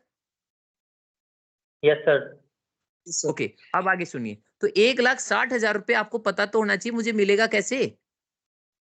तो वो जो वैल्यू 1,60,000 दिख रही है, उसको अगर मैं अपने एक इन्फ्लेशन रेट से कंपेयर करके देखूं, तो मुझे ये पता चलना चाहिए 1,60,000 5 साल के बाद का और 1 लाख रुपए आज का, दोनों इक्वल हैं या 1,60 की वैल्यू ज्यादा है। क्योंकि अगर आज में 1,60 मेरे को जो 5 साल बाद मिलना है, उसकी वैल्यू मुझे लगता है आज के दिन 1,05,000 है, इट मीन्स कि मेरे प्रॉफिट तो 5,000 बढ़ के मिल रहे हैं मुझे 5 साल के बाद। आज 1 लाख रुपए का एप्पल का फोन मिल रहा है और बाद में 5 साल के बाद वो सपोज करो 1,55 का, लेकिन मैंने जहां इन्वेस्ट किया था वहां से पैसा मिल रहा है मेरे को 1,60, तो मतलब मैंने एप्पल का फोन भी खरीद लिया और 5,000 रुपए भी बचा लिए मैंने। तो मेरी एनपीवी क्या हुई? 5,000 सरप्लस हुई कि नहीं हुई? Yes sir. Yes sir. आप समझ रहे हैं? मेरी प्रेजेंट वैल्यू तो 160 है उसकी, क्योंकि आज 1 लाख रुपए लगाऊंगा, इन्वेस्ट करूंगा कहीं भी तो मिलेगा तो 160। बट मेरे को नेट प्रेजेंट वैल्यू क्या है मेरी, तो नेट प्रेजेंट वैल्यू का मतलब कि जो मैंने इन्वेस्ट किया था उसकी वैल्यू 155 अगर बनती है 5 साल में और मिल रहा है मेरे को 160, तो इसका मतलब मेरे को 5000 जो एक्सेस मिल रहा है वो मेरी नेट प्रेजेंट वैल्यू। तो इस क्वेश्चन में हमने यही देखा। तो इस क्वेश्चन में देखो मैंने आपको बताया, यहाँ पे प्रॉफिट काउंट करो, आप देखो आपने लगाया था 40,000 बट आपको देखो कितना मिल रहा है 75 और ये हो गया 43, 53 और 68, 78 और 82। मेरे को अगर एक आम आदमी की तरह मैं देखूं तो ये जो प्रॉफिट मेरे को मिल रहे हैं मैं देख रहा हूँ 82 और लगाया मैंने 40, लेकिन मिल रहे हैं 10 साल में। तो मैंने एक बिजनेसमैन की तरह जब इसको सोचा तो मैंने इनकी डिस्काउंटेड रेट लगाई कि इन्फ्लेशन भी तो आएगी मार्केट में इन्फ्लेशन आएगी तब इसकी वैल्यू कितनी रहेगी 82 की जगह, तो 82 की जगह इसकी वैल्यू रह जाएगी 41,097 के हिसाब से। यानी कि मैं 14% महंगाई मान भी रहा हूँ कि हर साल बढ़ेगी, तब भी मैं पॉजिटिव चल रहा हूँ। यानी कि इतना पॉजिटिव चल रहा हूँ, 40,000 लेस कर दो अपना इन्वेस्टमेंट जो आपने लगाया, वो तो आपने लगाया था जेब से, उसके बावजूद भी पॉजिटिव आप चल रहे हैं, तो इट मींस कि आपको ये इन्वेस्टमेंट को एक्सेप्ट कर लेना चाहिए। Is it clear? Yes sir. Yes sir, clear. Yes कोई सर। और डाउट? सर नो ये जो सर। है ये जो रेट है ये सर हम एग्ज्यूम करेंगे अपना कि 10% कि क्वेश्चन में आईआरआर में गिवन ही रहे हमेशा आपको एज्यूम करना पड़ेगा, IRR में। सिर्फ आईआरआर में। ठीक है। एनपीवी में क्वेश्चन में रेट दी हुई मिलेगी आपको हमेशा। सर अच्छा हमारा ठीक है। एजम्पशन भी वैसा होना चाहिए ना कि एक का मतलब पॉजिटिव आए एनपीवी, एक का नेगेटिव, है ना, फिर तभी फॉर्मूला आई अगर थिंक आप हम अप्लाई एजम्पशन कर इस तरीके से नहीं करेंगे तो सिंपल सा मैं देखो एक बात बता देता हूँ, अगर इस तरीके से एजम्पशन नहीं करोगे तो आपको वो रेट 3 बार भी कैलकुलेट करनी पड़ सकती है। क्या पता आपने मान लो 10% कर ली, पॉजिटिव आई, फिर आपने सोचा कि चलो 14 कर लेते, वो भी पॉजिटिव आई, तो फिर लेकिन हमें एक पॉजिटिव एक नेगेटिव चाहिए, तो इसलिए थोड़ा गैप बढ़ा के लें आप हमेशा। जी जैसे जी 10 लिए तो 15 ले ली, अगर आपने 12 एज्यूम कर ली तो फिर मतलब 3-4 का रेट का गैप आप लेके चले तो फिर आपका आंसर मतलब आपको कैलकुलेशन ज्यादा नहीं करनी पड़ेगी। यस सर, वो थोड़ा एस्टिमेट उस हिसाब से हमें करना होगा ना फिर वैसे ही। हाँ बिल्कुल, आप 2-3 क्वेश्चन 4 क्वेश्चन और करेंगे जी, इस वो तरह के, क्वेश्चन जी, हाँ, वो तभी आइडिया लगेगा उसका। यस तभी आइडिया लगेगा। जी, थैंक यू सर। ठीक है, सर अगर हमने एक 10% पे ले लिया और एक 17 ले लिया तो भी क्वेश्चन हो जाएगा ना हमारा डिफरेंस में? बिल्कुल होगा, क्यों नहीं होगा? जी ठीक। क्योंकि मैंने अभी तो बताया था आपको, देखो एनपीवी की जो लोअर रेट है ना ये बेटा ये ज्यादा पॉजिटिव आ जाएगी, आप समझो मेरी बात को।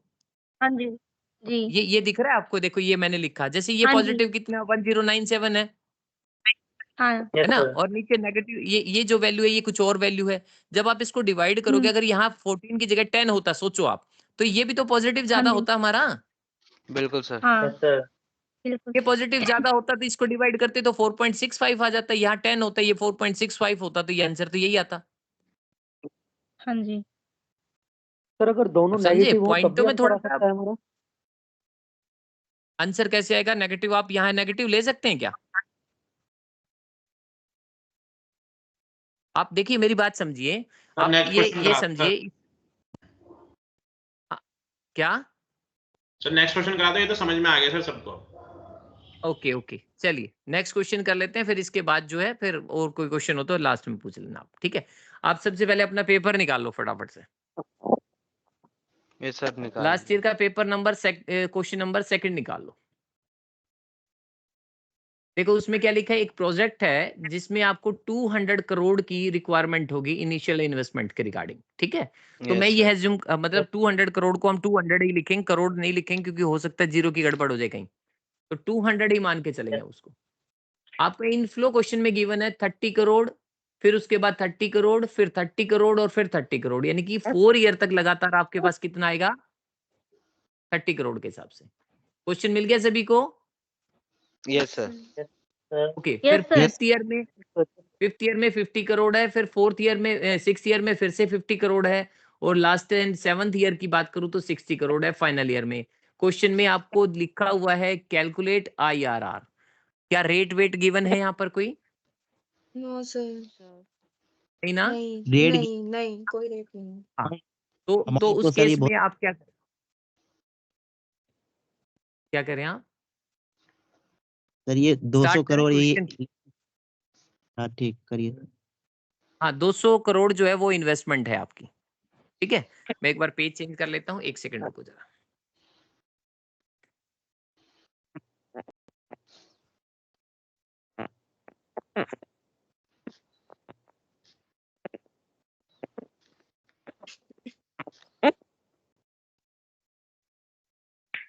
चलो स्टार्ट करते हैं अब हम। सबसे पहले हम लिखेंगे आईआरआर के लिए, सबसे पहले मैंने कहा था आप ईयर लिखेंगे यहाँ पर, ईयर। तो ईयर में आप लिखेंगे सबसे पहले first, second, third, fourth, fifth, six and 7। और प्रॉफिट लिखेंगे यहाँ पे आपका जो है कैश फ्लो।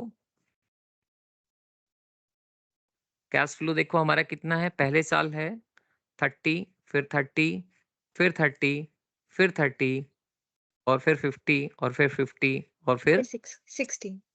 अब मैं यहाँ पर जो है ना, जो अपनी पीवी रेट मान के चल रहा हूँ, डिस्काउंटेड रेट, वो मैं मान के चल रहा हूँ अप्रोक्स 6 मान लें, 7 मान लें, 8 मान लें। सर 10 मान लो सीधा। 10 में कहीं नेगेटिव ना आ जाए, प्रॉफिट ज्यादा नहीं लग रहा मुझे, क्योंकि देखो मैं आपको तरीका ही बता देता हूँ कि पॉजिटिव का कैसे पता चलना। सर एज्यूम करके चलें, 3 बार तो कैलकुलेट ना करना पड़ जाए हमें। तो आप सुनो मैं बता देता हूँ। देखो देखो एक बार इधर देखो, एक बार सारे 30 30 30 30 कितना हुआ, 120 हुआ। Yes sir. 50 और जोड़ दो 170 हुआ। 170 और यस सर 50 जोड़ा कितना हुआ, 220, यानी कि 220 करोड़, 220, 280 करोड़। 280। सोचो कि 280 करोड़ आप रिकवर कर रहे हो 7 साल में। आपने तो 200 का 1.5 गुना, यानी कि 1.5 टाइम्स भी देखेंगे तो कितना होता है, 300 करोड़। तो 300 करोड़ आप अगर 10% आप महंगाई लोगे तो कब पहुंचोगे आप, नेगेटिव में जाएगा ही जाएगा। आप मेरी सर बात एक समझ बार रहे हैं? दोबारा बताना। हाँ सर एक नहीं बार समझ आया। देखो आपने क्या है, सर पिछले क्वेश्चन, सर इसमें रेट नहीं किया हुआ तो हम सर रेट कैसे ले सकते हैं अपने आप? वही क्या मतलब, वही बता दिखा रहा हूँ मैं आपको। समझा रहे हैं पहले आप ध्यान से। सुनिए, देखिए मैंने पिछले क्वेश्चन में कहा था कि 40,000 आपने इन्वेस्ट किया और आपने रिकवर कितना किया था, 82,000 डबल। Yes sir. 10% मैंने वहां एज्यूम करके चला, 10-12% मैं एज्यूम इसलिए करके चला क्योंकि मेरे को पता था कि पैसा कितना आ रहा है, डबल, जितना इन्वेस्ट कर रहा हूँ उससे भी ज्यादा। तो महंगाई 10% बढ़ भी गई तो क्या हो गया, पैसा भी तो डबल है। 10 साल में 10% भी देखेंगे तो डबल से ज्यादा था हमारा वहां पे। तो सर पहले कैश फ्लोज को हमें मतलब देख लेना चाहिए, कितना ईयर में कितना रिकवर हो रहा है, उस हिसाब से बिल्कुल, इन्वेस्टमेंट के yes yes yes according yes. Rate, ताकि वैसे ही हम ले सकें, एज्यूम कर सकें। अगली क्लास में आईआरआर का एक का ही क्वेश्चन सिखाऊंगा आपको कि पे बैक की हेल्प से हम ये पे बैक जी सिखा रहा हूँ। यस सर, कि ऑफलाइन में टाइम सर। पीरियड उतना वो हो जाए स्पेसिफाई। यस, टाइम पीरियड मतलब जितना जल्दी रिकवर होगा उतना। जी जी जी। तो मीन्स आप समझ गए मेरी बात में क्या कहना चाहता हूं? Yes sir. आगे करा दूं? Yes sir, continue. Yes sir. हाँ जी सर। अब मैं है ना डिस्काउंटेड रेट है ना 10 नहीं मान रहा हूँ, क्योंकि ये पैसा डबल नहीं दिख रहा मेरे को। डबल दिखता तो मैं फिर कर देता, जैसे 40 का 48,000 आया था, सोचो 82,000 का 48 बन गया, कितना लेस हो गया था 10 में।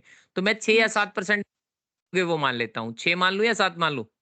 सर 6 मान लो। 6 मान लो। 6 मान लो चलो सर। 6% मान लेते हैं, तो 6% हम मान लेते हैं। तो 6% के हिसाब से प्लीज एक बार सभी हेल्प करो मेरी। 6% के यस हिसाब सर। से पॉइंट तुम बताओ क्या आएगी। 0.943 ये एक स्टूडेंट बोलो और आवाज क्लियर नहीं आ रही है। 0.943 0.943 हाँ। Yes sir. दूसरे साल का 0.890 8 0.890 90 90 तीसरे साल का 0.840 840 8 0.840 40 के बाद फोर्थ ईयर में बताएं आप। 0.792 0.792 792 ठीक यस है, सर। ओके। 0.77 इसके बाद नेक्स्ट है 0.747 0.747 yes sir. Okay. Next 0.705 next 0.705 one next one 0.705 yes sir. Next 0.665 last 665 okay good. Yes sir. अब इसके बाद आपने इसकी प्रेजेंट वैल्यू और कैलकुलेट करनी है। सभी ने फटाफट से कैलकुलेट करके बता दो। कल तो मैं कैलकुलेटर लेके बैठूंगा नेक्स्ट क्लास में। 28.29 28.29 26.7 26.7 7 पूरा 7 यस सर। ओके। और उसके बाद नेक्स्ट 25.2 25.2 अगर एक डिजिट और बेटा एक चीज ध्यान रखना, इसके पीछे अगर जैसे 1 3 4 5 आता हो ना, 2 डिजिट तक Yes. पॉइंटों में ले लिया करो, नहीं जी तो सर, गड़बड़ वो हो जाएगी। कंप्लीट आ रहा है सर वो। यस कंप्लीट आ रहा है फिर ठीक है। यस जी सर। इसके बाद फोर्थ में बताओ 23.76 23.76 ठीक है। Yes sir. नेक्स्ट 37.35 37.35 हाँ नेक्स्ट 35.25 30 5.25 35.25 नेक्स्ट वन 39.9 39.9 ओके। अब इसको एक ऐड और कर दो आप लोग एक बार। सीवी की टोटल वैल्यू कितनी है हमारी, इसमें से लेस करके देखेंगे फिर 216.45 कितना बोला आपने 16.45 245 मैंने ठीक लिखा है सर थोड़ा सा स्क्रीन नीचे कर 216.45 ये देखो ये लिखा है 216.45 कहाँ गया क्वेश्चन दिख रहा है हाँ सर सही है सर। हाँ अभी जी लिख रहा है सर। सही जी लिखा है। सर। Yes okay. अब इसके बाद 200 लेस करेंगे तो पॉजिटिव आ गया ना 16.45 यस सर। आ गया। तो Yes, इसका sir. मतलब हुआ 6% से ज्यादा अगर आप मानते 7 मानते 8 मानते तो हो सकता है सीधा ही नेगेटिव आ जाता। तो अभी इसके पहले बाद अगला मानेंगे तो हम एक दो डिस्काउंट, मैंने कहा ना 7 मत मानो, थोड़ा रिस्क हो जाएगा। 8 या 9 मानो आप, है ना। 8 या 9 क्या बल्कि 10 मान लो। 10 10 कर 10% दो, सर क्यों रिस्क लें हम। 10 ले लेते हैं सर। 10 मान लेते हैं चलो। 10 की तो फिर हमने टेबल वैसे भी पीछे पड़ी थी तो वो फटाफट से हो भी जाएगी हमारी, है ना। तो डिस्काउंटेड रेट ले लेता हूं मैं 10% दूसरी, और इसकी प्रेजेंट वैल्यू इसके बाद तुरंत मल्टीप्लाई भी कर देंगे हम। तो हमने देखा था पहली साल की वैल्यू हमारी 909 थी, दूसरे साल की 0.826 थी, और तीसरे साल की बताना फटाफट से कितनी थी 751। Sir 0.7 yes sir yes sir. उसके बाद 0.683 0.683 0.621 0.621 564 0.564 0.564 और फिर उसके बाद 0.5 5 0.467 513 यस सर। Okay good. अब प्रेजेंट वैल्यू मल्टीप्लाई कर दो। आपको पता है ना किससे करना है, 30 मल्टीप्लाई बाई इसको करना है अभी। Yes sir.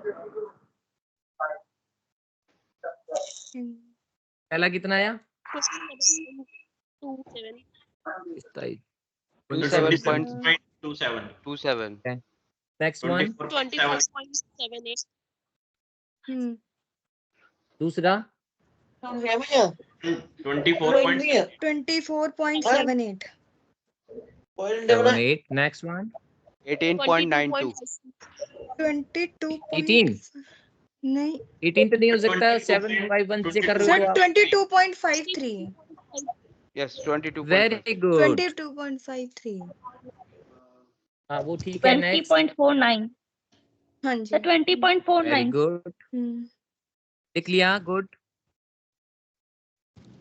31.05 31.05 नेक्स्ट 28.25 28.25 28.25 नेक्स्ट 30.78 30.7 पूरा 7 है 8 sir 7 8 okay okay okay okay. इसके बाद टोटल वैल्यू कितनी आई आपकी 185.1 185.15 ओके। 200 लेस कर दें इसमें से तो कितना आ गया आपका, ये आ गया 14.85 नेगेटिव आ गया नेगेटिव। इट मींस कि आप सही चल रहे हैं। एक नेगेटिव वैल्यू आ गई एक पॉजिटिव, यही चाहिए थी हमें। Yes sir yes sir. First attempt में हो रहा है क्वेश्चन आपका अब? Yes sir. Yes sir. ठीक है, अब देखिए इसके बाद अब फॉर्मूला लिखते हैं हम। IRR इक्वल्स टू क्या था हमारा, याद है? Lower rate yes sir. Plus lower में rate NPV at NPV. Lower rate. Okay, उसके बाद बताओ। एनपीवी एट एनपीवी lower एट rate लोअर रेट हाँ minus minus NPV upper period, rate upper higher rate rate and difference. Into yes, HR multiply minus by minus higher rate lower minus minus lower lower. rate lower rate में कितना था हमारा? 6%। 6%। Yes sir. NPV में lower rate में कितना answer आया था? Positive था ना आपका 16.4। 16.45. 16.45। ओके, और नीचे 16.45 माइनस, और ये माइनस का था आपका माइनस 14.85 मल्टीप्लाई बाय रेट का डिफरेंस कितना है आपकी बार? सर 4 का आ जाएगा। Very good. अब आपने कैसे करना? 6 प्लस में इन दोनों को मल्टीप्लाई कर दो, नीचे का डिफरेंस निकाल के बताओ फटाफट से कितना आया। एक सेकंड सर, एक सेकंड। सर 2.10। 2.10 सभी का यही आ रहा है? 10। Yes sir. Yes sir। Yes sir. Okay, तो ये आपका आंसर आ गया 8.10। 8.110। तो बट मैंने इसी को 7% और 8% से किया है, तो मेरा आंसर आ रहा है 7.98%। 98 यस सर, 7.98। पॉइंटों में डिफरेंस है थोड़ा सा, बाकी इतना नहीं है। देखो आपका 7.98 बता रहे हो ना आप? Yes sir. वो इसलिए हो सकता है क्योंकि देखो बहुत माइनर सा डिफरेंस है, 0.10 का ही है ना ये डिफरेंस, ये इस वजह से हो सकता है। ये डिजिट है ना, ये डिजिट हो सकता है, इनकी वजह से हो सकता है डिफरेंस। ओके, तो 0.8 आ गया, लगभग इतना होना चाहिए। तो ये आपका 8% आया और 7% निकाला मैंने, 7% और 8% से एक्चुअली, तो फिर कोई 7 इशू नहीं होगा उसमें? ना, नहीं होगा इसमें। रेट का देखो, आप एक चीज समझ के चलने, देखो रेट उसने दिया होता है ना, तब तो हम लेते कि भाई उसने रेट दिया हुआ है, हम इससे बाहर नहीं जा सकते। अब ये तो मैं भी नहीं बता सकता ना क्या रेट आ सकती है। ओके, मैंने आपको एक तरीका सिखाया बस, कि आप क्या है तरीका, मैंने ये बता दिया आपको कि देखो जब अमाउंट है ना, अमाउंट अगर ये Yes, आपकी sir। आ जाएगी यानी कि मोर देन 1.5 टाइम्स, मतलब 1.5 गुना अगर आपकी वैल्यू हो, तो आप Yes, 6-7% मान लिया करो। ओके अगर आपकी डबल हो तो उसको 10% मान लिया करो, पॉजिटिव आएगा ही आएगा। ओके सर ये एक बार बता दीजिए, यही चीज आप अभी बता रहे हैं, ये डबल और उसका मतलब 10% का ये वाला थोड़ा, क्योंकि वो रेट एस्टिमेट करने में इजी हो जाएगा फिर नेक्स्ट टाइम से। सुनो मैं Yes. बता देता हूँ आपको। देखो Yes. जब क्या होता है कि जब भी कोई क्वेश्चन हम करते हैं ना, तो उसमें आपका इनफ्लो जो आता है ना, इनफ्लो यस सर। इन्वेस्टमेंट का कितना गुना आपके पास आया है, 6 जी गुना, जी। मतलब डबल टाइम आया है या 3 टाइम्स आया है या 4 टाइम्स आया है। जब आपके पास 3-4 टाइम्स है तो इसका मतलब इन्फ्लेशन की रेट ज्यादा भी चली जाएगी तो कोई बात नहीं, क्योंकि देखो इन्फ्लेशन रेट, ये जो डिस्काउंटेड रेट है ना, आप इसको 2 तरीके से समझो। अगर Yes. पैसा आप इन्वेस्ट नहीं करोगे तो महंगाई बढ़ेगी, आपके पैसे की वैल्यू कम हो जाएगी। अगर आप पैसा बढ़ा के मतलब कहीं इन्वेस्ट करोगे तो आपके रुपीस की वैल्यू जो है ना, घर में जो पैसा पड़ा रहेगा इसकी कंपैरिजन में वैल्यू बढ़ जाएगी।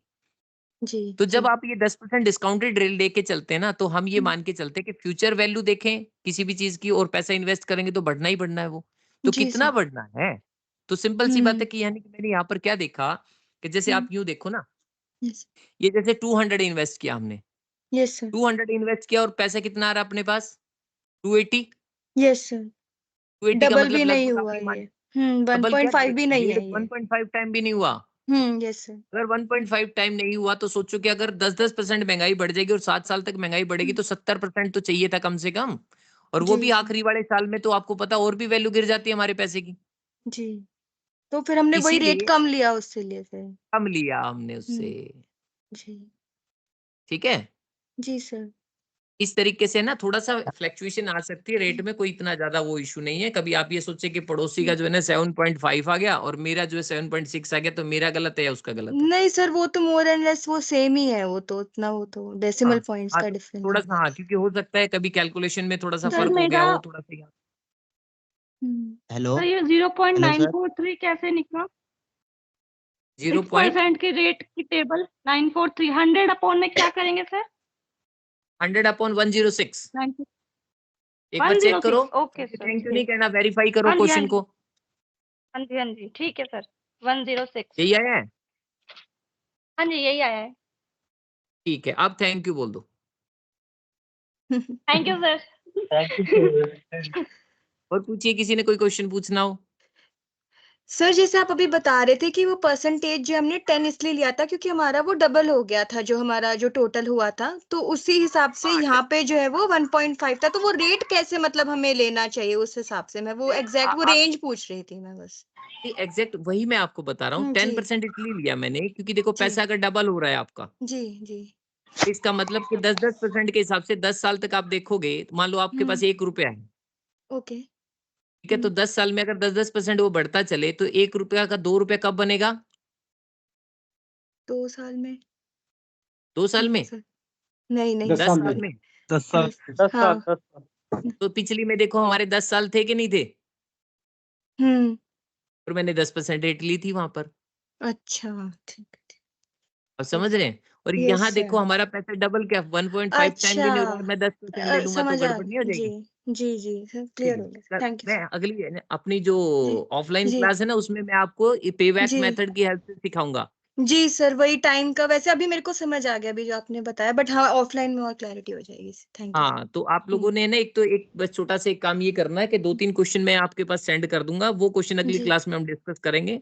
और यस मैं है सर ना टेबल सेंड कर दूंगा आपके पास, उसका प्रिंट आउट निकाल के लेके आना प्लीज सभी, ओके सर ठीक सर है, एक ताकि उस क्वेश्चन टाइम है में आप हाँ सर, बेसिकली जनरली कितने साल में पैसा होना डबल होना अच्छा माना जाता है मतलब जनरली? आप ये क्वेश्चन से रिलेटेड पूछ रहे हैं या आपने जो पैसा इन्वेस्ट किया उससे रिलेटेड पूछ रहे हैं? किसी भी तरह सोच लीजिए डिसीजन मेकिंग। देखिए वैसे पैसा तो मैं कहता हूँ आपका डबल हो जाना चाहिए 6 से 7 साल के अंदर अप्रोक्स। ओके उसका रीजन मैं बता देता हूँ, अगर आपने लास्ट क्लास ली होगी मैम की तो उसमें टाइम वैल्यू ऑफ मनी कराया होगा मैम ने, तो उसमें मैम ने बताया भी होगा कि टाइम वैल्यू ऑफ मनी के अंदर है ना हमारे कुछ डिस्काउंट, ये जो मैं सिखा रहा हूँ यही सेम चीजें वहां पे है, तो उस क्लास में है ना वहां पे सिखाई जाती है वो टेबल के किस तरीके से आप लें कि यानी कि अगर आप, क्योंकि कई लोग ऐसे भी होते हैं जिनका क्वेश्चन आपकी तरह नहीं होता, थोड़ा घुमावदार कैसे होता है, सर मैं 60 साल की एज में जब रिटायर हो जाऊंगा और मेरे को हर साल 1 लाख रुपया पेंशन मिले तो आज मैं कितना पैसा इन्वेस्ट करूं, अभी मेरी एज है 25 साल 30 साल 40 साल 45 साल और 15 साल में मैं रिटायर होने वाला हूं, तो 1 लाख रुपया मेरे को हर साल चाहिए, हर साल कह रहा हूँ हर महीने चाहिए, तो उसको कैसे कैलकुलेट करेंगे? तो शायद आपने अटेंड नहीं की होगी मुझे लगता है क्लास। सर लिए है, वो क्लास लिए है मैम की। हाँ ली थी क्लास, बट कुछ समझ में नहीं आता है। Yes sir. अरे हाँ सर क्लास आपका ध्यान नहीं होता उस टाइम। सब ध्यान तो पूरा होता चलिए anyway, कोई बात नहीं, अभी आपको है ना ये मैंने एक जनरल आपने क्वेश्चन पूछा था, मैंने उसका जवाब दे दिया, 6 से 7 साल के बीच में आपका पैसा है ना डबल हो जाता है। प्रोवाइडेड उतना रेट ऑफ अगर इंटरेस्ट हो मेरे पास सर। टाइम बचा तो हम एक बार, अगर टाइम बचा हमारे पास लास्ट में थोड़ा सा, तो ये सारा सिलेबस होने के बाद हम टाइम वैल्यू ऑफ मनी को एक बार और दोबारा रिवाइज कर लेंगे। हो सकता है नया टॉपिक है, समझने में थोड़ा टाइम लगेगा, कोई इश्यू नहीं है, बट जी सर। सर आपका नंबर मिल सर सकता है? सर क्या? Excuse me sir. सर आपका Yes? नंबर मेरा नंबर है तो सर सही आप लोगों के पास। हाँ सर क्या आप मुझे सुन रहे हैं? हाँ सुन रहा हूँ। जी वो मेरा क्वेश्चन ये था कि सॉरी मतलब अभी ये सब्जेक्ट से रिलेटेड नहीं है, मैंने फर्स्ट सेमेस्टर का एग्जाम नहीं दिया है पूरा totally due to health reason, तो अब आगे मैं इसके में क्या कर सकती हूँ सर? अभी इस जो सेमेस्टर में लास्ट ईयर के एग्जाम जो सेमेस्टर के नहीं दिया आप उनके साथ दे दीजिए एग्जाम। सेकेंड सेमेस्टर में दे सकती हूँ? थर्ड सेमेस्टर के साथ होंगे, वो थर्ड सेमेस्टर के साथ। थर्ड के साथ होते हैं? जी सर। नहीं थर्ड सर के साथ। हाँ हाँ के सॉरी साथ सॉरी होगी। सॉरी, ये तो हाँ सॉरी सॉरी सॉरी, ये सेकंड के साथ नहीं होंगे, फर्स्ट में, थर्ड के साथ होंगे फर्स्ट के। ओके हाँ thank you next sir. Year, तब तक आपके पास टाइम है 6 महीने 8 महीने का, आप उसका प्रैक्टिस करें आप। जी जी थैंक यू सर। कोई और क्वेश्चन है किसी का, या फिर एक क्वेश्चन और जो मैंने सेंड किया था वो डिस्कस करें, फिर उसके बाद क्लास ओवर कर देंगे। सर कोई बुक सजेस्ट कर दीजिए। मैंने 4 बुक बताई थी आप लोगों को, सबसे आसान जो बुक है वो है आरपी रस्तोगी।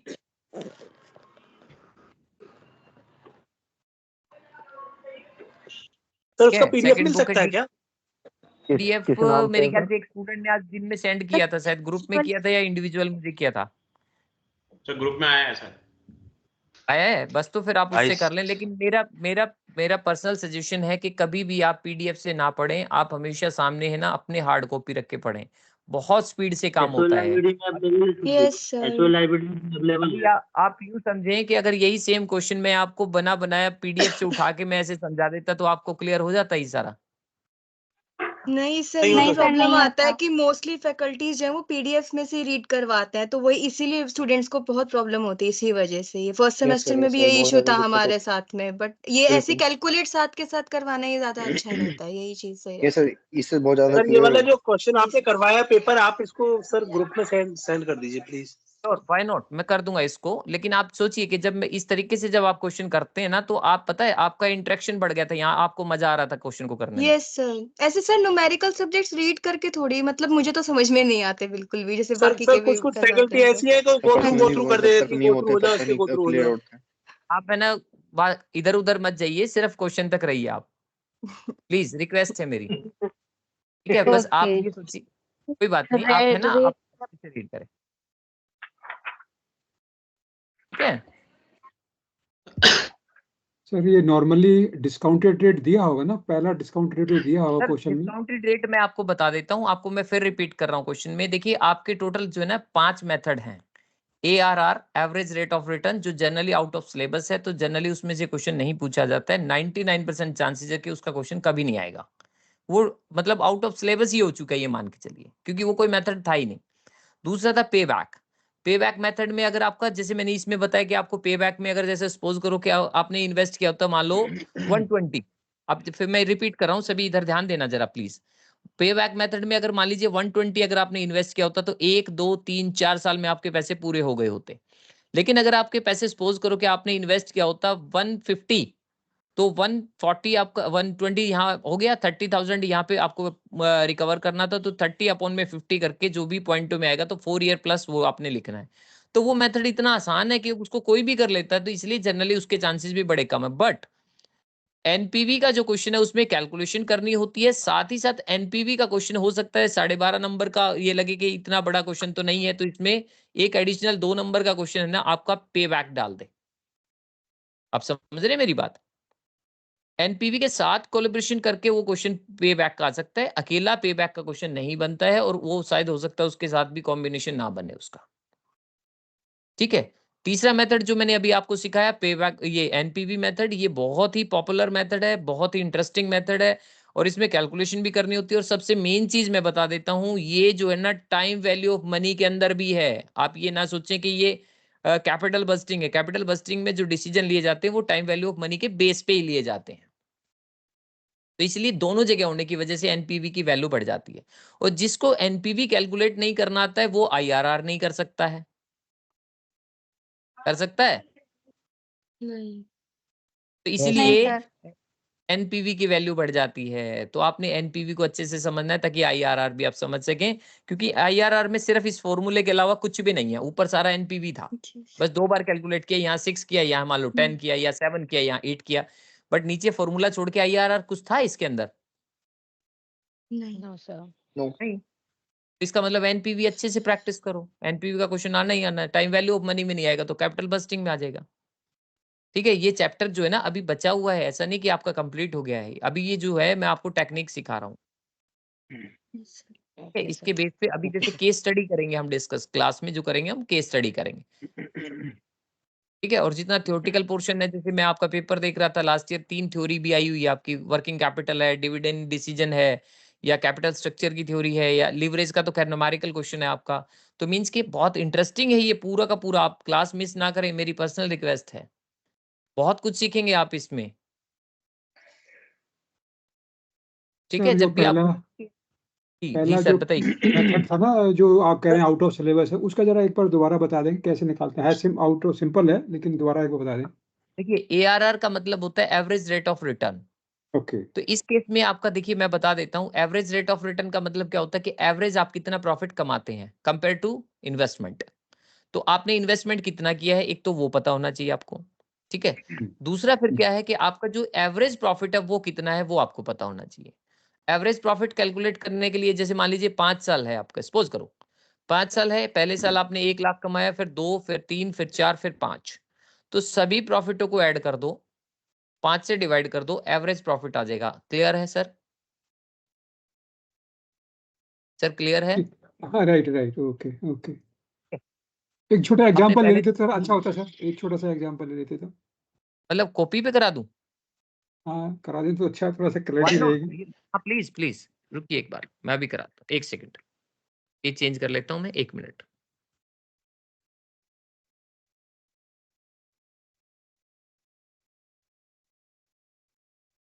एक सेकंड रुकना, बस मैं पेज चेंज कर लेता हूँ।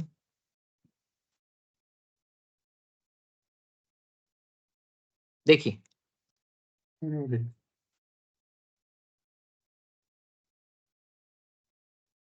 क्या हो जाता है इसको भी। देखिए ARR जो है ना, इसके लिए आपको फॉर्मूला क्या चाहिए? ARR के लिए आपको चाहिए, ARR के लिए चाहिए आपको एवरेज प्रॉफिट और डिवाइड बाय लेंगे आप एवरेज इन्वेस्टमेंट, ठीक है, मल्टीप्लाई बाय 100, क्योंकि परसेंटेज में निकालते हैं हम। एवरेज प्रॉफिट कैसे कैलकुलेट करना वो देख लो आप। एवरेज प्रॉफिट में आपने लेना है प्रॉफिट ऑफ ऑल ईयर, और एवरेज इन्वेस्टमेंट जो है वो कैसे कैलकुलेट करना है, और नीचे लिखेंगे नंबर ऑफ ईयर्स। और आप एवरेज इन्वेस्टमेंट कैसे कैलकुलेट करेंगे? Cost of assets minus scrap value और प्लस में दोबारा से स्क्रैप वैल्यू को ऐड कर देंगे आप, डिवाइड बाय 2। अब मान लीजिए मैं यहाँ पे ये मान के चल रहा हूं मैं कि सपोज करो क्वेश्चन ये बना रहा पूरा हूं मैं, क्या एवरेज इन्वेस्टमेंट का एक बार दिखाई नहीं दे रहा है एवरेज इन्वेस्टमेंट में, एवरेज इन्वेस्टमेंट जो है ये अभी दिख रहा है अभी? जी सर। थोड़ा ऊपर कर लेते हैं, अब दिख रहा है। ठीक है, एवरेज इन्वेस्टमेंट जो है ना, एवरेज इन्वेस्टमेंट का मतलब हम ये समझे कि एवरेज इन्वेस्टमेंट का मतलब कोई ना कोई 2 चीजें ऐड होंगी तभी एवरेज निकलेगा। जी सर। मशीन आज हमने खरीदी है, जैसे आप यूं समझो कि आपने कभी एवरेज स्टॉक निकाला होगा क्वेश्चन में, अकाउंट्स में कभी एवरेज स्टॉक कैसे निकालते हैं? Opening stock plus closing stock. या आपने कैपिटल निकाली हो कभी average, opening capital plus closing capital, है ना? Hello, yes sir, yes sir, yes sir, yes sir. Cost of assets जो है ये इसका ओपनिंग बैलेंस हो गया, क्योंकि आज आप मशीन खरीदोगे तो वही इसका ओपनिंग बैलेंस, जो मशीन खरीदी आपने आज वैल्यू।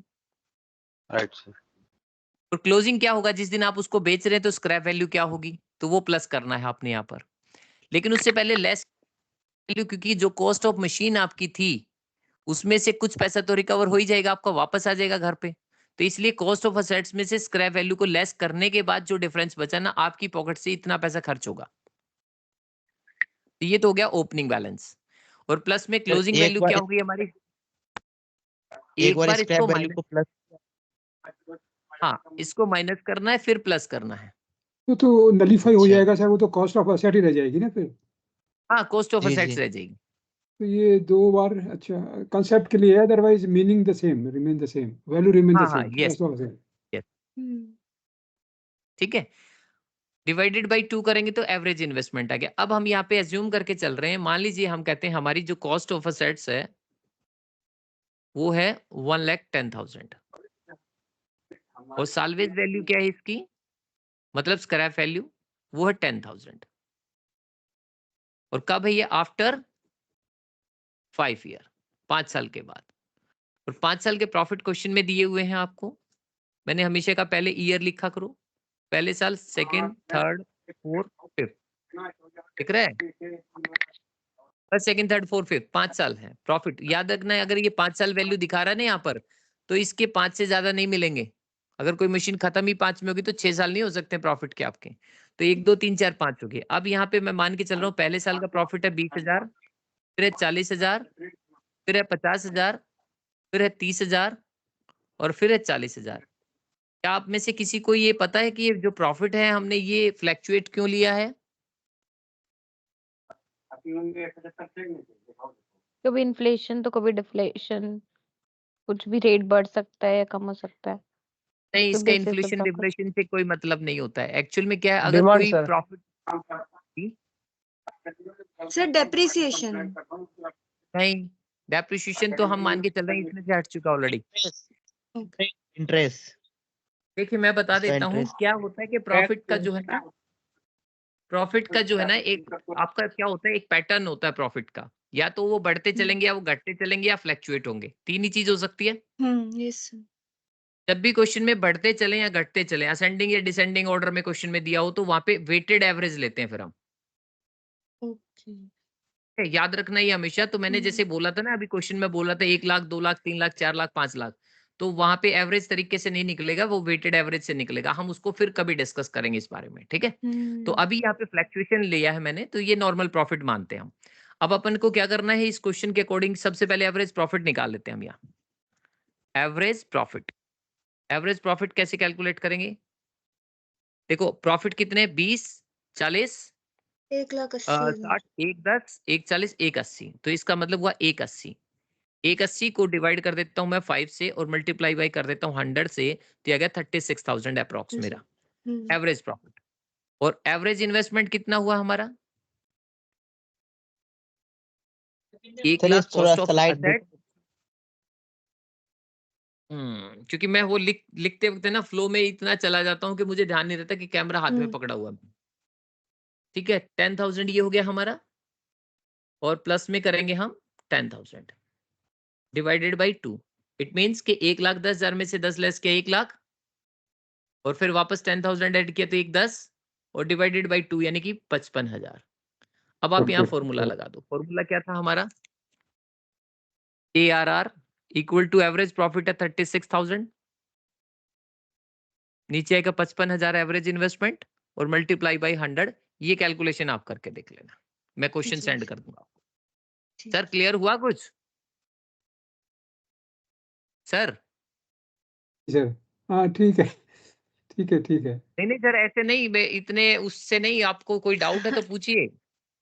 नहीं मैं खुद प्रैक्टिस करूंगा सर, एक बार देखूंगा, दोबारा खुद करके हाँ, देखूंगा। ये बात अलग हुई। मुझे लगा कि यानी कि क्लियर नहीं हुआ, आप यूं कह रहे हैं कि सर कोई बात नहीं, चला लेंगे काम।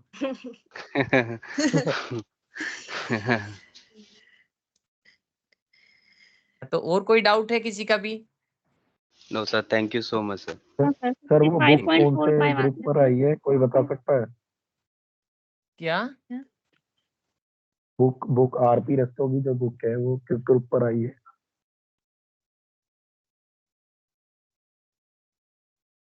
टाइटल क्या है ये सर, आप टाइटल? आप किसी भी ग्रुप में मुझे मांग लेना, अगर कोई भी वहां पे होगा ना अवेलेबल, शेयर कर देगा, परेशान मत हो आप। यार चैट में शायद ओके कर रखी अच्छा, थी आई गेस किसी ने। कॉर्पोरेट फाइनेंस के नाम से होगी ना सर ये? हाँ जी, वो दो कॉर्पोरेट सेम ही है, दोनों name financial management same management. ही नेम होते हैं, वो दोनों ही सेम।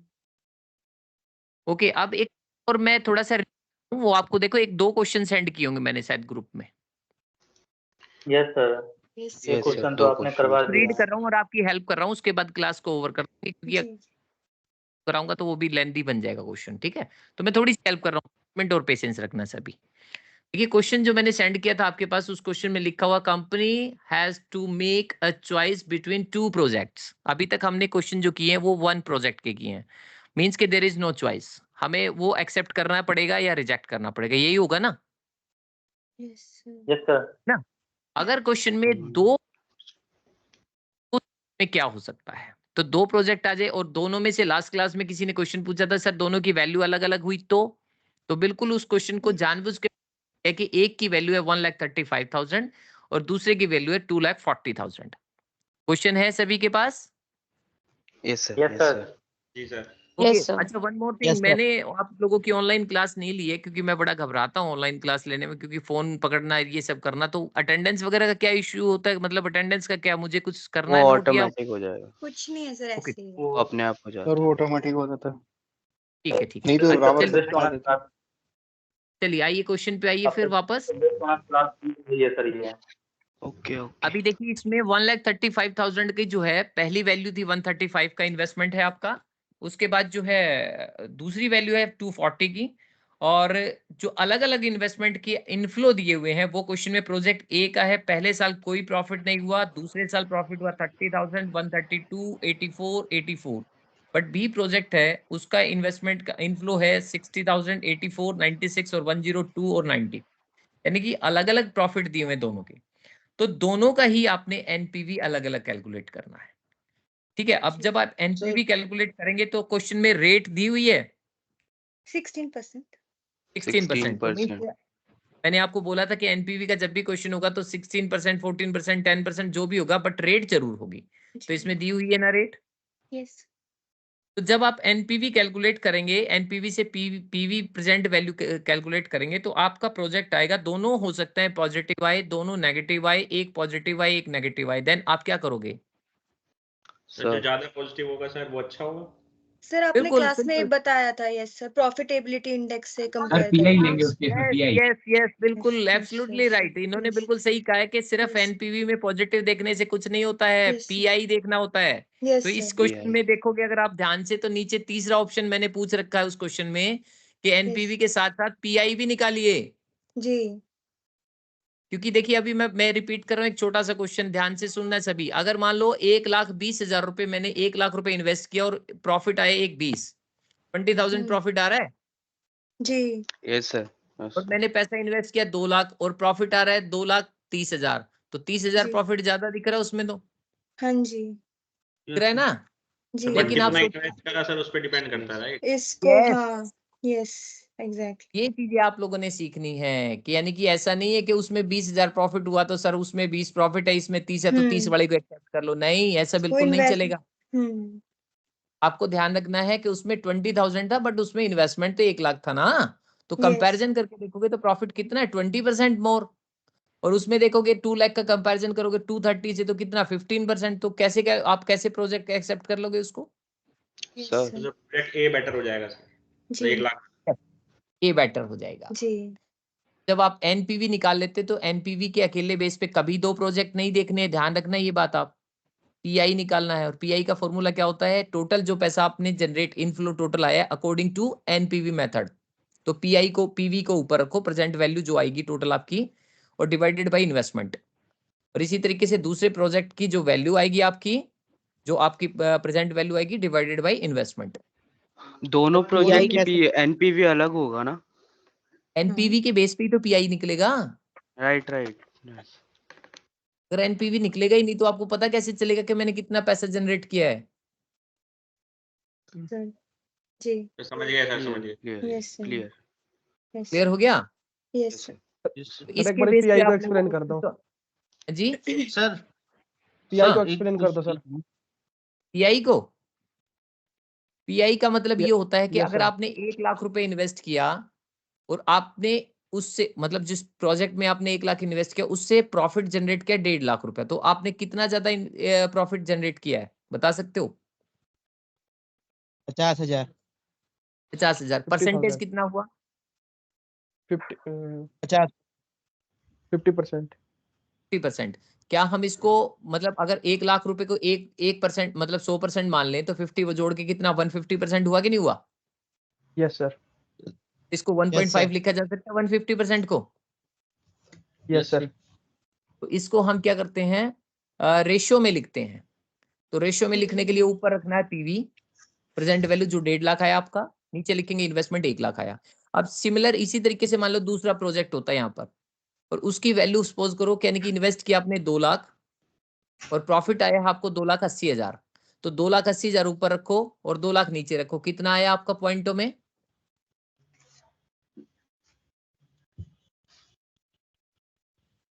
1.4। पहले में कितना था? 1.5। कौन सा बेटर है? 1.5 वाला प्रोजेक्ट है। कौन सा एक्सेप्ट करोगे आप? 1.5 फर्स्ट वन। सिंपल, ठीक है। ठीक है मैनेजर साहब। Yes sir. कोई और डाउट हो तो पूछो। हेलो हाँ जी। हाँ इससे पहले जो एक एग्जांपल करवाया था आपने एवरेज इन्वेस्टमेंट वाला, हाँ तो उसमें फॉर्मूला जो लिखवाया है आपने, cost of assets minus scrap value plus scrap value divide by 2, अलग सेपरेट है ना? हाँ, cost of assets minus scrap value, फिर ब्रैकेट में उसको बंद करके प्लस में स्क्रैप वैल्यू। वो उसका लॉजिक ये होता है, देखो आप कोई भी टोटल पैसा डिवाइड बाय इन्वेस्ट 2 कर, नहीं ना सर? डिवाइडेड बाय 2 है ना, ये रहा देखो, डिवाइडेड बाय 2 आ गया वो, ये दिख रहा है क्या, ये रहा देखो। तो सर वो स्क्रैप वैल्यू ऐसे भी तो तब तो माइनस प्लस होगा तो जीरो हो जाएगा। यहाँ जीरो हो पे आई जाएगा, थिंक लेकिन क्या करें, फॉर्मूला होता है, कई बार ऐसा नहीं होता कि हमें लिखना ही लिखना पड़ेगा। ओके ठीक है, ये आपको लिखना है, ये एक्चुअल में ये एक तरीका होता है किसी काम को करने का, प्रॉपर वे। मतलब कि कॉस्ट ऑफ असेट्स मान लो, जैसे आप यूं लगाओ इसको, मैं अभी समझाया था मैंने, फिर रिपीट कर रहा हूँ। कॉस्ट ऑफ असेट्स मान लीजिए आपकी 1,10,000 है, और 10 साल के बाद उसको आप है ना किसी कबाड़ी को 10,000 रुपए में बेच दोगे, सालवेज वैल्यू, तो आपकी पॉकेट से कितना लगा, 1,00,000 रुपए। 1,00,000। तो वो आपने, इसका मतलब इन्वेस्टमेंट 1,10 थोड़ी किया आपने, तो 1,00,000 किया, ओपनिंग बैलेंस हो गया वो आपका। अब उसके बाद चूंकि यस एवरेज बनाने के लिए क्लोजिंग भी लिखना होता है, तो क्लोजिंग क्या वैल्यू थी उसकी, 1,00,000। ओपनिंग थी ना 1,00,000, तो क्लोजिंग वैल्यू तो 10,000 थी। 10,000 10,000 थी क्लोजिंग। वो उस वे में लिखना पड़ता है हमें, ताकि वो एग्जैक्ट हमें क्लियर हो जाए कि भाई हमने क्यों ऐड किया उसको। Okay sir. ठीक है, ये तो एवरेज क्यों ले रहे हैं सर, एवरेज क्यों ले रहे हैं? Cost of asset minus scrap plus scrap, उसको डिवाइड हाँ बाय 2 करें, कॉस्ट ऑफ असेट ही तो ले रहे हैं ना, एक सिंगल वैल्यू ले रहे हैं। फॉर्मूला हमारा क्या है, average rate of return. Average कहाँ जाएगा, तो 2 वैल्यू होगी ना, डिवाइडेड में। एक स्क्रैप वैल्यू, 2 वैल्यू। ये सर दो एक क्लोजिंग दो वैल्यू होगी, फॉर्मूले एक होते हैं ओपनिंग वैल्यू होगी। सर। आप सुनिए, अच्छा दो जी दो वैल्यू, आप मेरी बात सुनिए, आपकी दो वैल्यू होंगी, एक होती है नॉर्मल रेट ऑफ रिटर्न, एक होती है एवरेज रेट ऑफ रिटर्न। और आई होप के जो कॉमर्स वाले हैं वो अच्छे से समझ पाएंगे, जब आपने पार्टनरशिप कभी किया होगा तो वहां पे क्या होता है कि देखो, जब भी आप बिजनेस स्टार्ट करते हैं तो एक जो नॉर्मल इंडस्ट्री कमाती है उतना ही अगर हम कमाते हैं तो उसको कहते हैं नॉर्मल रेट ऑफ रिटर्न। यानी कि मान लीजिए मैं 1,00,000 रुपया लगाता हूँ बिजनेस में, और मुझे उम्मीद है कि 10% मैं कमाऊंगा ही कमाऊंगा, अगर नहीं कमाऊंगा तो मुझे ऐसे बिजनेस का कोई फायदा नहीं है। तो वो हो गया normal right rate sir. Of return. और उसके बाद मैं बिजनेस से कमा लूं 15%, तो 15% का मतलब वो क्या हुआ कि 5% मैंने एक्सेस कमाया। तो मेरा क्या 15%, 17%, 18% हर साल फ्लैक्चुएट होगा, वो एग्जैक्ट तो 15 नहीं आएगा, बट मैं सोचता तो हर साल 10% हूं ना एज्यूम। तो मेरी normal rate of return change नहीं होती, वो 10 ही रखूंगा मैं हमेशा दिमाग में। लेकिन कभी 15 आता है, कभी 17 आता है, कभी 18 आता है, तो मैं उन सबको क्या करूंगा, क्या मैं एक ये मान के चलूं मैं 18 ही कमाता हूँ, किसी साल 15 भी तो कमाया होगा मैंने। उन सबको ऐड फ्लक्चुएट हो रहा करके है। मैं डिवाइड करूंगा उसको नंबर ऑफ ईयर से, तो एवरेज आ जाएगा। एवरेज में से जब नॉर्मल को माइनस करेंगे तो क्या आता है, सुपर प्रॉफिट आता है यस सर, सुपर प्रॉफिट। ना। हम्म। सर हो रहा है, यस सर। कुछ याद आ रहा है पुराना सा। हाँ sir, yes sir, yes yes. Sir, yes हाँ, इसी अभी 2 फॉर्मूले था। सेमेस्टर और पढ़ना है आप लोगों ने, बिल्कुल सर। सर सारा याद दिला देंगे पुराना। जी sir, okay sir. Please, thank you sir. ठीक है, अच्छा क्लास को ऑफ करें, अभी हो गया या बिल्कुल कोई सर। डाउट है किसी का? सर हो बस गया एक हो गया लास्ट अब। क्वेश्चन पूछना है सर। इसमें जो ये क्वेश्चन था आपका जिसमें आपने 2 प्रोजेक्ट्स दिए थे, इसमें आप वहां पे अपॉर्चुनिटी कॉस्ट है, तो अपॉर्चुनिटी कॉस्ट को ही हम चले गए। नहीं, यहीं पे है सर। अच्छा सर, हाँ तो सर उसमें अपॉर्चुनिटी कॉस्ट था, तो उसको ही हम डिस्काउंटेड रेट क्यों मान रहे हैं, या मतलब उसी को ही, या कोई भी रेट दिया होगा उसी को ही हम डिस्काउंटेड रेट कंसिडर कर लेंगे? दोबारा से रिपीट करें, आपने क्या बोला, एक बार फिर से बताएं। सर ये जो आपने दूसरा क्वेश्चन दिया था जिसमें 2 प्रोजेक्ट्स थे, हाँ, उसमें वहां पे डिस्काउंटेड रेट नहीं है, वहां पे लिखा हुआ है अपॉर्चुनिटी कॉस्ट। देखिए अपॉर्चुनिटी कॉस्ट का मतलब क्या होता है कि यानी कि आपके पास कितनी अपॉर्चुनिटी है मार्केट से प्रॉफिट कमाने की। इट मीन्स कि आप यूं समझें कि अगर मान लीजिए मैं कहता हूं कि आपने पैसा मेरे से उधार लेके बिजनेस स्टार्ट किया, तो उसका इंटरेस्ट देंगे या नहीं देंगे आप? देंगे। वो इंटरेस्ट देंगे तो इसका मतलब वो कितना है, इन्फ्लेशन रेट ही तो हुई आपके लिए वो। अच्छा। वो 16% है। आप फर्स्ट बेंच पे बैठे थे, वही है ma'am? Yes sir. Okay. Sir इनके क्लियर हो गया आंसर हैं question? Question? Yes sir, thank you. Okay जी, और एनीथिंग सर एल्स? इलिस्ट्रेशन के आंसर शेयर कर देना सर। हाँ श्योर, व्हाई नॉट, मैं इलस्ट्रेशन के आंसर भी भेज दूंगा। ये बुक है पूरी की पूरी, ये आज किसी ने ग्रुप में सेंड की है। देखो यहाँ पे सर मैं अगर बुक से जाता तो बुक से भी डायरेक्ट करा देता, बट मुझे लगता है वो क्लियर नहीं हो पाता। बुक मेरे पास है, मैं पूरी बुक भी मैं लेके आऊंगा अगली बार। आप चाहे तो बुक में से क्वेश्चन जो चाहे आप ले सकते हैं, सर सर बुक ठीक है। का लेकिन क्या आज नाम है? पीडीएफ डाली किसी ने? आरपी रस्तोगी। जी, सर जो बुक से आपने अभी भेजी। सर हम्म, सर आप बुक तो आ गई है सर ग्रुप में। सर प्लीज ये आंसर्स और टेबल प्लीज भेज दीजिएगा। जरूर जरूर जरूर। मैं आपके ना ये क्वेश्चन तो मैंने सेंड किए थे, उसके आंसर भी भेज देता हूँ। ये मैंने सॉल्व कराया, ये भी सेंड कर देता हूँ। और एक जो यस क्वेश्चन हमारे पास था, क्या बोलते हैं, जो मैंने अभी कराया नहीं, जो प्रोजेक्ट 2 का है, उसका भी आंसर मैं आपको भेज देता हूँ। Alright sir, thank you so much sir. Yes sir, thank thank you you, sir. Thank you sir. Welcome. Thank you अभी सर। क्लास ओवर कर दें हम? Yes of thank you course sir, of course sir. Thank yes good you sir, night sir, yes sir. Sir, thank you good so night much. Sir. Night, sir एक thank you. Doubt good night, था। Thank you sir. Sir C you soon. हाँ हाँ, पूछिए पूछिए, doubt पूछिए। Sir एक बारी profitability index का फॉर्मूला बता दीजिए। प्रॉफिटेबिलिटी इंडेक्स का नोट करो। Yes sir. Total inflow inflow total upon में इनफ्लो। आउट। ठीक है, total inflow upon total investment या total cost of project. Total inflow according to लेना है, आपने ध्यान रखना हमेशा एनपीवी के अकॉर्डिंग लेना आप। According to NPV. यस, ठीक है सर। ठीक है। जैसे मान लीजिए आपने 1.5 लाख रुपए कमाया, तो उसको ऊपर रखेंगे। 1 लाख रुपए प्रोजेक्ट कॉस्ट थी, वो नीचे रखेंगे, 1.5 आंसर आ जाएगा आपका। लेकिन पीआई का तभी बेनिफिट होता है जब 2 प्रोजेक्ट, 3 प्रोजेक्ट, 4 प्रोजेक्ट हो, उनको कंपेयर करने के लिए। Okay sir. Okay okay, thank you. Welcome, ठीक है जी, thank you. Okay sir. Thank you sir, good night. Good night. Good night sir.